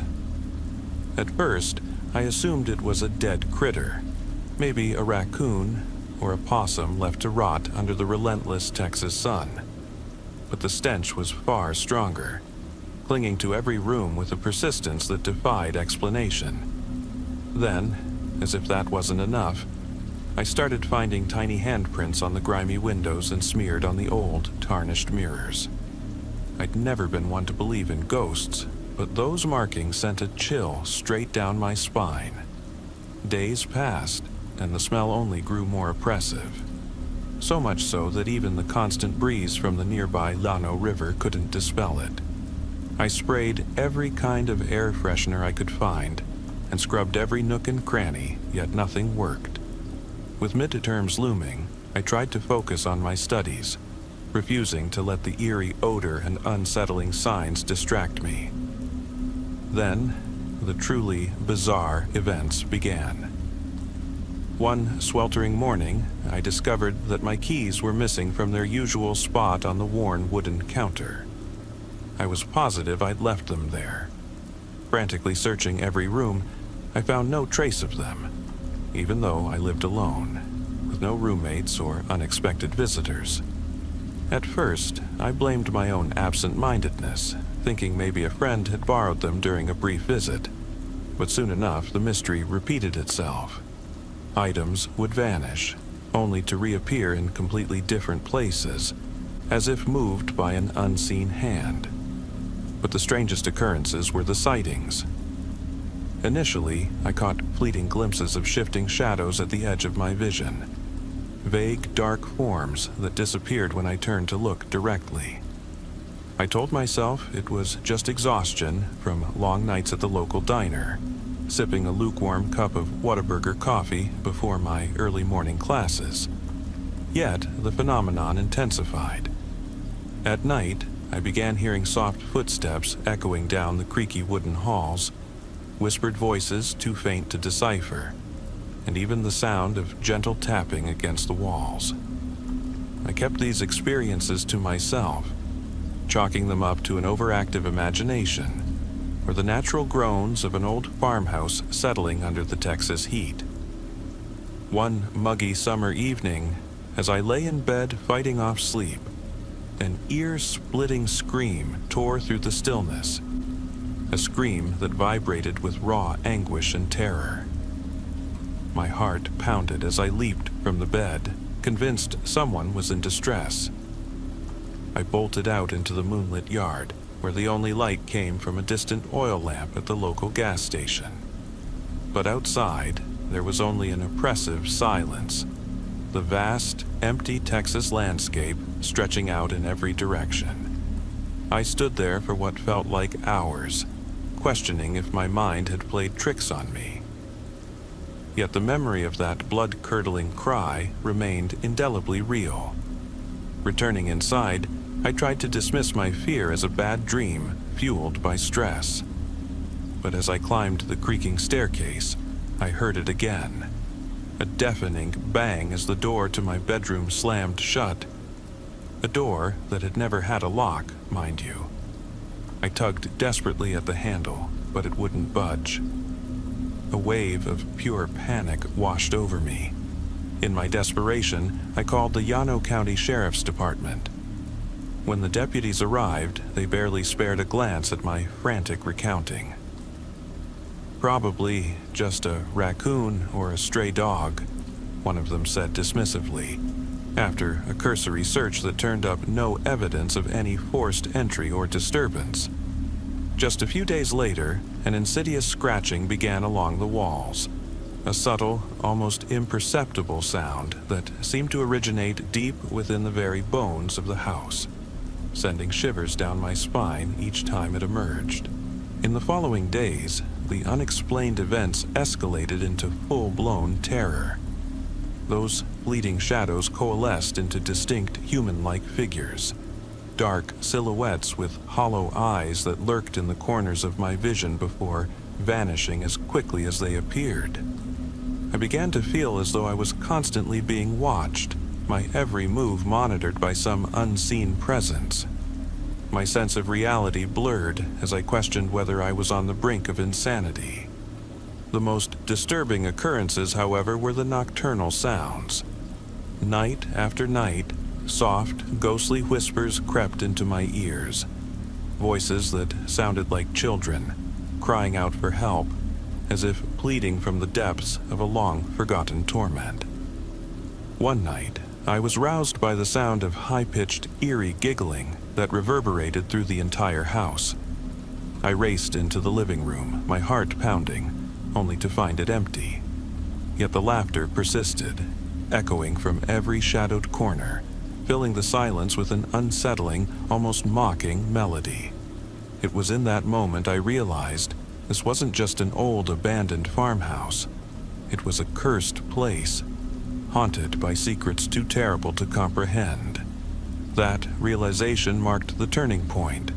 Without a word, I packed my few belongings and fled that accursed property, not even bothering to inform my landlord. I spent several weeks holed up with my family in Austin, far removed from the terror of that isolated farmhouse.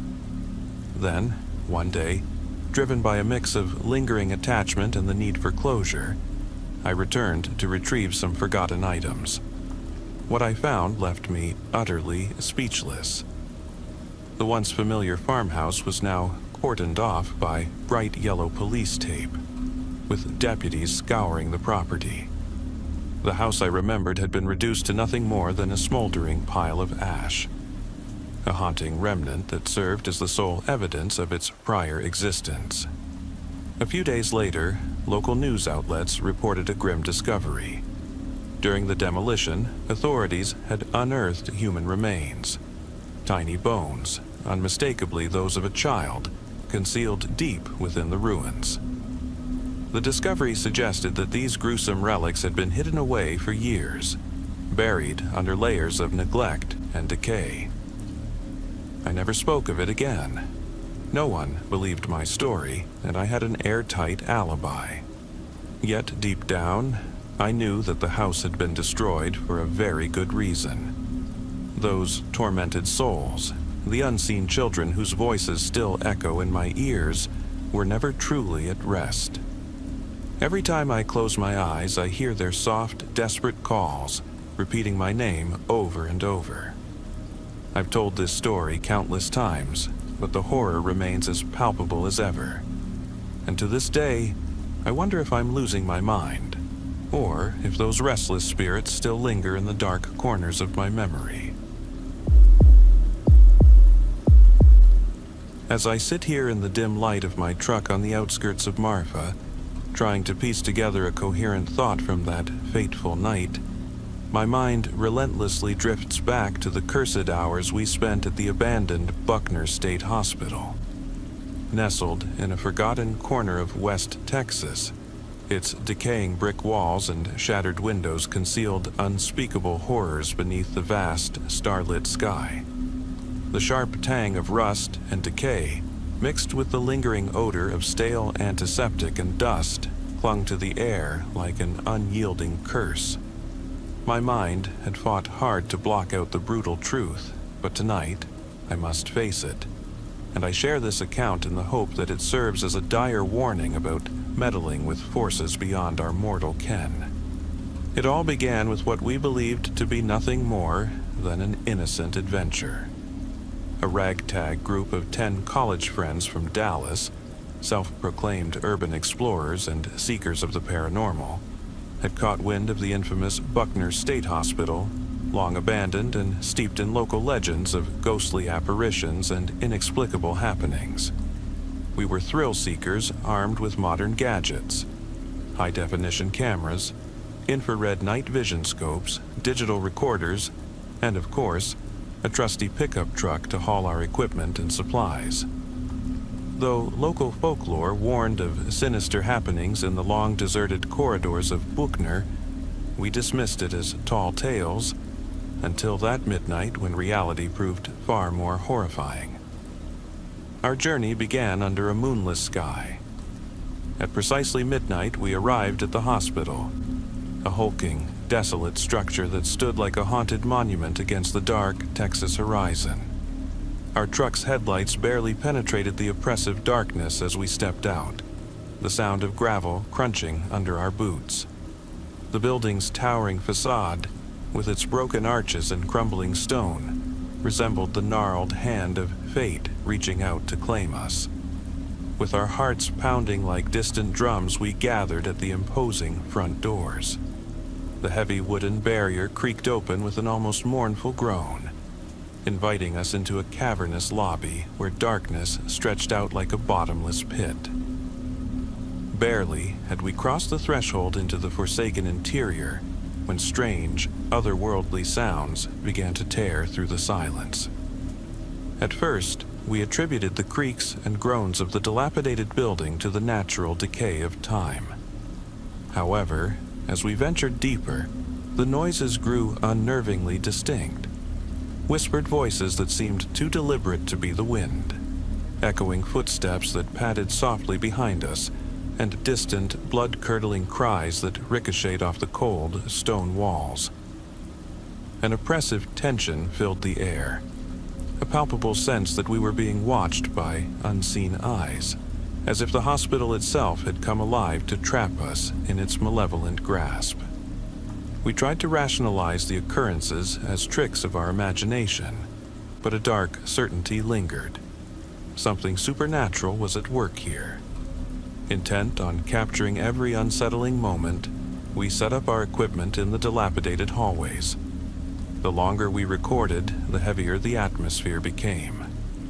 Shadows seemed to twist into sinister figures, taking on shapes that defied explanation. It was as if the building was slowly drawing us into a vortex of impending doom, a nightmare from which there was no waking. The turning point came in what once served as the hospital's infirmary. One of my closest friends, Billy, suddenly stopped in his tracks as a soft, childlike voice began to echo through the room. A plaintive sound that carried both sorrow and menace.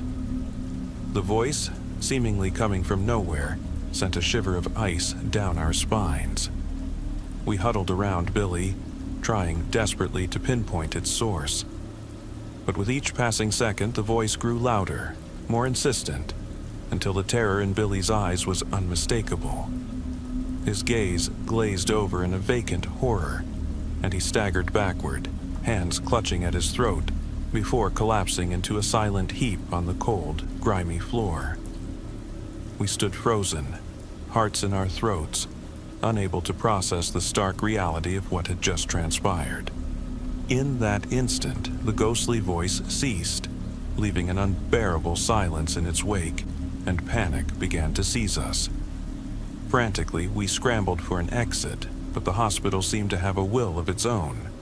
The corridors, once familiar in our hurried explorations, twisted and shifted before our eyes, an ever-changing labyrinth designed to disorient and ensnare us.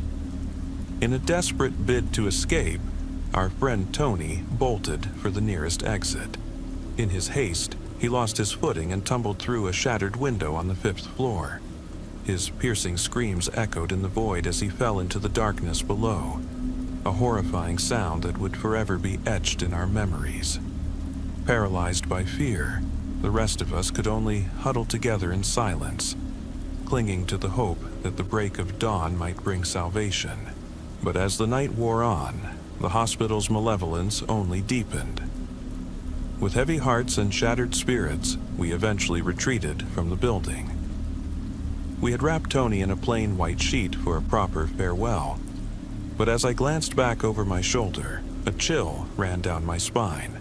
The shroud was empty.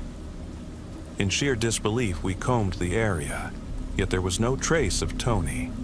It was as though the hospital had swallowed him whole, dragging him into a realm beyond our understanding. Determined to unravel the mystery, a few of us dared to return to the foreboding structure in search of answers. The halls seemed endless, drawing us deeper into the decayed heart of the building, past rooms filled with rusted medical equipment and the stench of long-forgotten suffering. Every step felt like a descent into madness, the weight of dread pressing down with each echoing footfall. Then, in a shadowed chamber off a narrow corridor, we encountered a sight that defied belief. There, in a grotesquely twisted posture, lay Billy, no longer the lively young man we knew, but a lifeless figure contorted as if reciting an ancient, cursed incantation. His eyes were dark voids, and in a horrifying display, slithering snakes had wrapped themselves around his motionless body, as though summoned by his final, desperate words. In a moment of unbearable horror, it appeared as if Billy's body convulsed in a fit of unearthly frenzy, drawing the venom of those serpents, while his eyes glowed with a spectral light. Terrified beyond measure, we fled the chamber, yet the presence of Billy seemed to follow us, haunting our every step through the endless maze of the hospital. In the end, we realized with mounting dread that Billy had lured us into a trap. He had unwittingly guided us to the very source of our nightmare. The hospital was not merely an abandoned building. It was a living, malevolent force, determined to torment us with unending fear and despair, ensnaring our souls in its haunted grip. In one final, desperate moment, as we stumbled through a narrow passage, I caught sight of a faded, weathered sign embedded in a crumbling wall. The peeling letters read, "Welcome to the Lone Star Asylum." A shock shot through me, and my mind began to spiral. "This can't be real," I whispered in disbelief. But as I looked around, the horrifying truth became inescapable. We had never truly left the asylum. We remained trapped, forever at the mercy of the sinister, otherworldly forces that roamed its decaying halls. And then, in that overwhelming silence, I heard it again.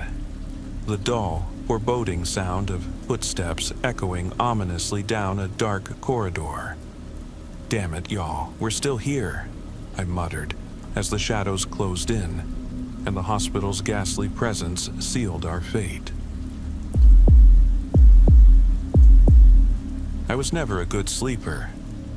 At 35, restless nights had been my lifelong companion. I wasn't plagued by vivid nightmares. Instead, my nights were filled with endless tossing and turning, with only brief, light moments of sleep that barely allowed me to function the next day, all held together by a bottomless pot of strong Texas coffee. Over the years, I tried every method I could think of, from traditional medical treatments and prescription drugs to alternative remedies suggested by local holistic healers. Growing up in a small West Texas town, I had learned early on to hide my insomnia from everyone, family, friends, co-workers alike. When I finally moved out and rented a modest apartment near Fort Worth, I gradually stopped visiting doctors altogether, relying instead on natural methods that never quite did the trick. A few years back, I turned to soothing media, lo-fi tunes, old Western movies, audiobooks about local legends. My tablet always sat on the nightstand as I attempted to lose myself in its gentle sounds. One night, while scrolling through my usual mix of online curiosities, I discovered a peculiar ASMR video. It wasn't like the others. Its soft, inviting voice was interwoven with eerie, looping footage of abandoned corridors that seemed to stretch on forever. Being an avid seeker of the unexplained, and after countless late-night YouTube rabbit holes about Texan urban legends, I couldn't resist. That rainy autumn evening in Texas, I crawled into bed, tapped play, and watched as a dimly lit, seemingly endless hallway appeared on the screen, accompanied by a slow, melancholy beat. My body began to relax, and before I knew it, the scene shifted unexpectedly into an image of a deserted, retro-style discount store that looked like something straight out of a faded 1980s postcard of America. I never truly dreamed, not in the conventional sense, since my sleep was never deep enough for full-blown dreams. But when I finally opened my eyes, a blinding amber light overwhelmed me. A few disjointed moments later, I wasn't in the comfort of my own bedroom anymore. I found myself sprawled on the cold tile floor of an abandoned retail giant, a relic of a bygone era of American consumerism. The building still bore hints of its former glory, with its vast, echoing aisles and towering shelves loaded with memorabilia, old boxes of Twinkies, vintage Coca-Cola bottles, and packets of Doritos, all bathed in a soft, diffused glow. From hidden speakers, a crackling, nostalgic tune played. A tune that, despite its cheerful melody, was underscored by an unsettling silence that made my blood run cold. I sat up slowly, questioning whether I was in a dream, one that I'd never experienced before despite all the nights spent in light slumber. This forsaken store was far larger than I'd ever imagined. Countless aisles branched out in every direction, and in the distance I could barely discern the outlines of dusty old windows, a hint of the outside world. I decided to move toward them, hoping desperately to find an exit from this surreal labyrinth. Am I really dreaming? I kept asking myself. The music, though strange, was crystal clear, and the chill in the air felt all too real. I half expected the front doors to suddenly swing open, rescuing me from this waking nightmare. But the further I walked, the longer the corridors stretched, and soon the labels on the shelves blurred into indecipherable smudges until they meant nothing at all. I can't say how long I wandered. Those front windows seemed to recede into infinity. At last, I stopped, a crushing dread seizing me as I tried to force myself awake. In a trembling voice, I shouted, "Wake up!" Yet there was no answer, only an eerie, momentary silence. Then, without warning, the music died, and a calm, almost unnervingly neutral, male voice broke through the quiet over the store's PA system. "Attention shoppers, the store is now closed. Please make your way to the nearest exit." The announcement repeated a few times, and just as I called out again, desperate for someone, anyone, to acknowledge my presence, the lights began to flicker and die, one aisle after another. Dark shadows slithered across what had once been bright, welcoming corridors until the entire store was submerged in a feeble, yellow glow. Doubt gnawed at me. What if this wasn't a dream at all? There was something profoundly unsettling in the air, something that defied all logic. With no other option, I pressed forward. Suddenly, at the end of a narrow aisle, I spotted a figure. Who could it be? Perhaps a friendly cashier from a long-closed discount store, or maybe someone I once knew from back home. I strained my eyes in the darkness, expecting to see a familiar, comforting face, but instead, a gaunt, spectral silhouette emerged, its form unnaturally thin, missing every recognizable human feature. A sickening dread clenched my stomach. The figure stood there, a shapeless mass of impenetrable black, swallowing the faint beams of light without a trace of eyes or any hint of humanity. "Come on, wake up already," I silently begged. I had only been seeking a few hours of peaceful sleep, yet this nightmare was beyond anything I had ever imagined. Slowly, I began to backtrack down the aisle, never daring to lose sight of that horrifying shape. Around me, towering shelves packed with nostalgic snack wrappers and remnants of a bygone era of American retail closed in, until suddenly the dark figure took a deliberate, resounding step. A heavy thud that shattered the eerie calm of the abandoned store. "Attention shoppers, the store is now closed. Attention shoppers, the store is now closed." The mechanical, almost robotic tone echoed in my ears, only to abruptly shift into a jarring alarm that threatened to strip me of my hearing. In that heart-stopping moment, the dark figure surged forward, its footsteps pounding on the worn, cracked tiles as it advanced relentlessly. I turned and ran, bolting down the seemingly endless aisle, with shelves looming like insurmountable walls on either side. Behind me, I could only hear rapid, echoing steps, devoid of any sound of breath or protest. One desperate thought cut through my terror. Dream or reality, I had to run, hoping desperately to wake up before this spectral presence caught me. With trembling hands, I hurled bags of snacks to the floor, praying that the scattered debris might slow down my pursuer. But each bag burst in a series of small, crackling explosions as the creature stomped over the remnants without a hint of pause. I wasn't built for sprints. This narrow corridor offered no escape route, and the dark figure closed in inexorably. Every step felt like a marathon fueled by pure terror.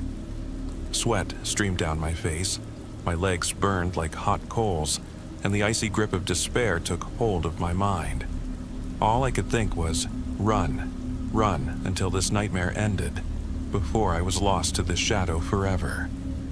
Then my legs betrayed me.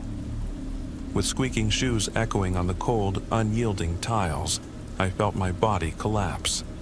In one final, frantic act, I lunged for a nearby shelf stacked with dusty snack boxes. Uncertain whether it might break my fall or serve as a desperate shield against the encroaching darkness, suddenly, I gasped as I was violently yanked back into my bed. It wasn't as if I had abruptly sat up. Rather, it felt as though I'd been thrown off a cliff directly onto my mattress. Dazed and disoriented, I sat up with my heart hammering in my chest, wiping clammy hands over a face still slick with sweat. I was in my modest Fort Worth apartment. Oddly, I wasn't in my usual flannel pajamas, but in jeans and a t-shirt that still bore the damp residue of my frantic escape. My tablet on the nightstand was dark. Had it all been nothing more than a nightmare? A dream so vivid it seemed real enough to haunt me? I exhaled a shaky sigh of relief, but barely had I settled back down when I heard a soft rustling, like the crinkling of an old bag of Lay's chips. Panic surged through me as I jumped from the bed and discovered scattered, crushed snack wrappers, their faded logos and grainy prints reminiscent of an old-school video game. Since that fateful, rain-soaked evening, my sleep has never been the same. And even now, in the dead silence of Texan nights, when shadows dance in the corners of my memory, I still wonder, was it merely a dream? Or did the ghostly presence of that abandoned discount store really come to life in the heart of Texas? In the dense woods near the small rural town of Coyote Springs, Texas, runs a swift creek known to locals as Devil's Fork. For over 80 years, a chilling phenomenon has been witnessed along its banks. A spectral presence that has become woven into the very fabric of local lore. Townsfolk whisper in hushed tones about the drowned girl, a name born out of equal measures of fear and reverence by generations of Texans who claim to have seen her. They say the ghost is that of a young girl who met a mysterious fate on the banks of Devil's Fork. Despite the passing years, her appearance remains unnervingly unchanged, as if she had died only yesterday. Witnesses describe her in striking detail, a cascade of fiery red hair that now shimmers with hints of earthy brown under the relentless Texas sun, and hazel eyes that glint almost green when the light catches them just right. She is forever clad in a grimy white dress, its hem long frayed by time, and curiously, she's seen with only one battered boot, the other, pale and shoeless, dangling limply in the water. Whenever the local sheriff or a team of Texas Rangers arrives to investigate reports matching her description, she vanishes into thin air, as if dissolving into the humid, stifling atmosphere of a long, sweltering summer night. Some even claim that in the brief moment someone dares to look, her lips twitch ever so slightly, as though in silent acknowledgement, leaving behind an eerie reminder that perhaps her existence is no mere fabrication.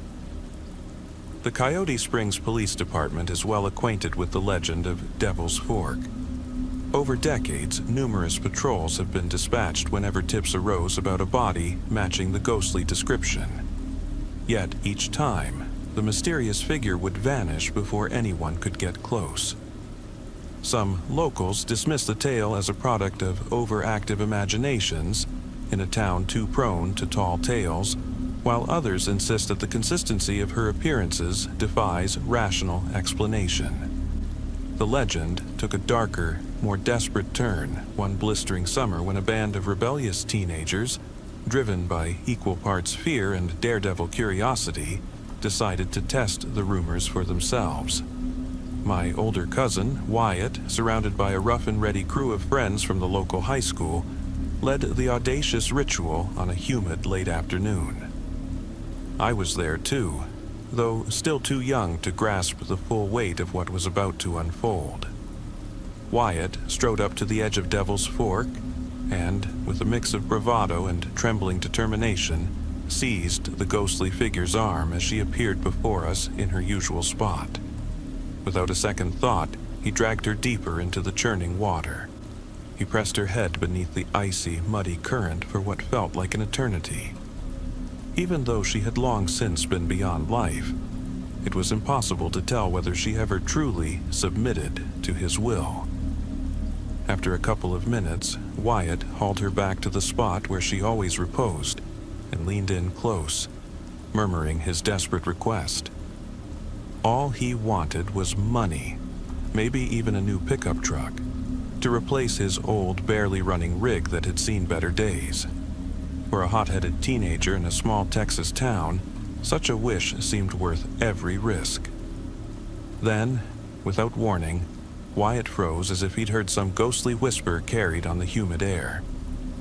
None of us could make out a single word, but later, some of the other kids swore they saw the spectral girl's lips quiver, though we were too far away to discern what might have been said. Moments later, Wyatt's face twisted into an eerie grin, more reminiscent of a wild animal than of any expression of satisfaction. "Wyatt?" I asked in a trembling voice. "What's happening?" "Nothing," he snapped back. laughing harshly in a tone that sent shivers down our spines. Nothing.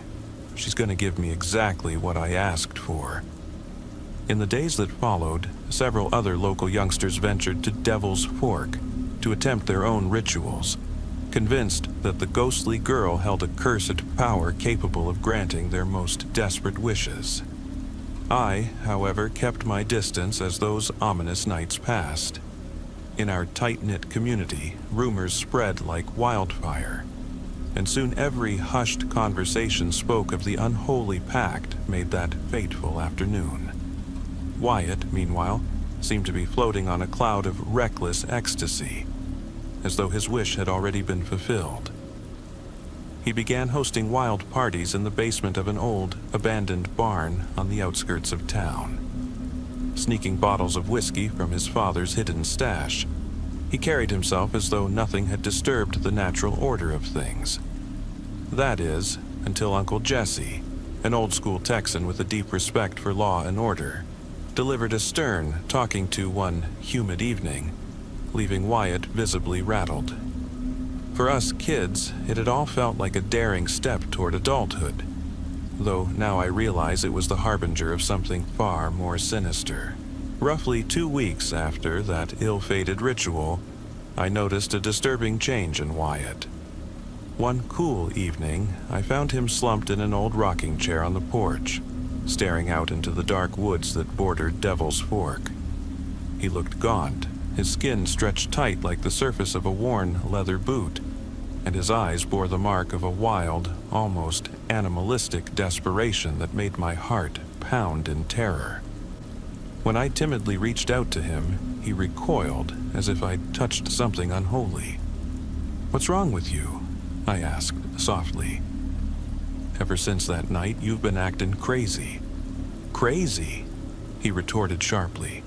"You don't know a damn thing." Yet behind those words lay a palpable despair, his eyes flickering away from mine as if ashamed of a secret too dark to speak of. Finally, in a voice barely above a whisper, he murmured, "What I asked for is coming tomorrow." His face broke into an unsettling smile, while his hands trembled violently in the dim light of the porch lamp. Fear and confusion drove me to withdraw into myself, unable to fathom his cryptic warning. I never spoke of that night with anyone. The ritual was to remain a guarded secret, far from the prying eyes of our elders who'd sooner shut us out at the mere mention of Devil's Fork. But the next morning, Uncle Jesse knocked on our door, his face grim as he explained that Wyatt had vanished in the dead of night.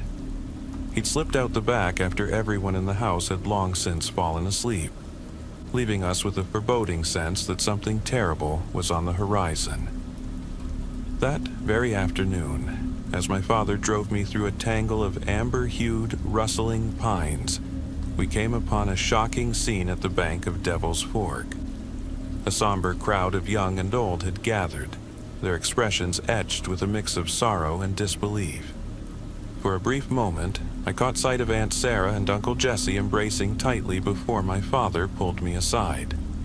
"You're not meant to see this," he commanded firmly.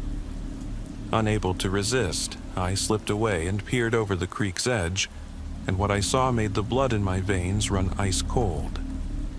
Instead of the solitary, spectral figure we'd all come to dread, the water was now choked with the bodies of several teenagers, drifting listlessly among the jagged rocks. There, among them, lay Wyatt, his once bright eyes now empty and soulless. At the center of the grim tableau, the drowned girl floated, her thin, pallid lips curved into a mocking smile, as if she were amused by the tragic consequences of our reckless dare. While the authorities eventually hauled away the lifeless bodies, the ghost remained, unmoved, untouched, as though she had deliberately chosen to linger and watch over the unfolding calamity. The local sheriff's department soon cordoned off the area and posted stern warnings along the winding country roads leading into the woods. Yet, even now, Curious children and thrill seekers manage to sneak into those haunted forests, hoping to catch a glimpse of the spectral girl whose legend refuses to fade. What exactly the drowned girl commanded that fateful night remains a mystery I will likely never unravel. Some say she ordered the teenagers to plunge themselves into the murky water in a fit of vengeful spite. Others whisper that in their desperate bid for the ultimate thrill, they inadvertently sealed their own fate, begging for an escape from lives filled with hardship. I can't help but believe that, for the first time since her untimely demise, the ghostly figure rose up to drag each of those young souls down into the inky depths of Devil's Fork with her own spectral hands. Whether that truly happened is a secret that lingers in the dark shadows of our beloved Texas Creek, a secret I dare not confront by meeting her unblinking eyes. And so, the legend of the drowned girl endures, a grim reminder of a pact with forces beyond our understanding, etched indelibly into the lore of Coyote Springs and the wild, unforgiving heart of Texas.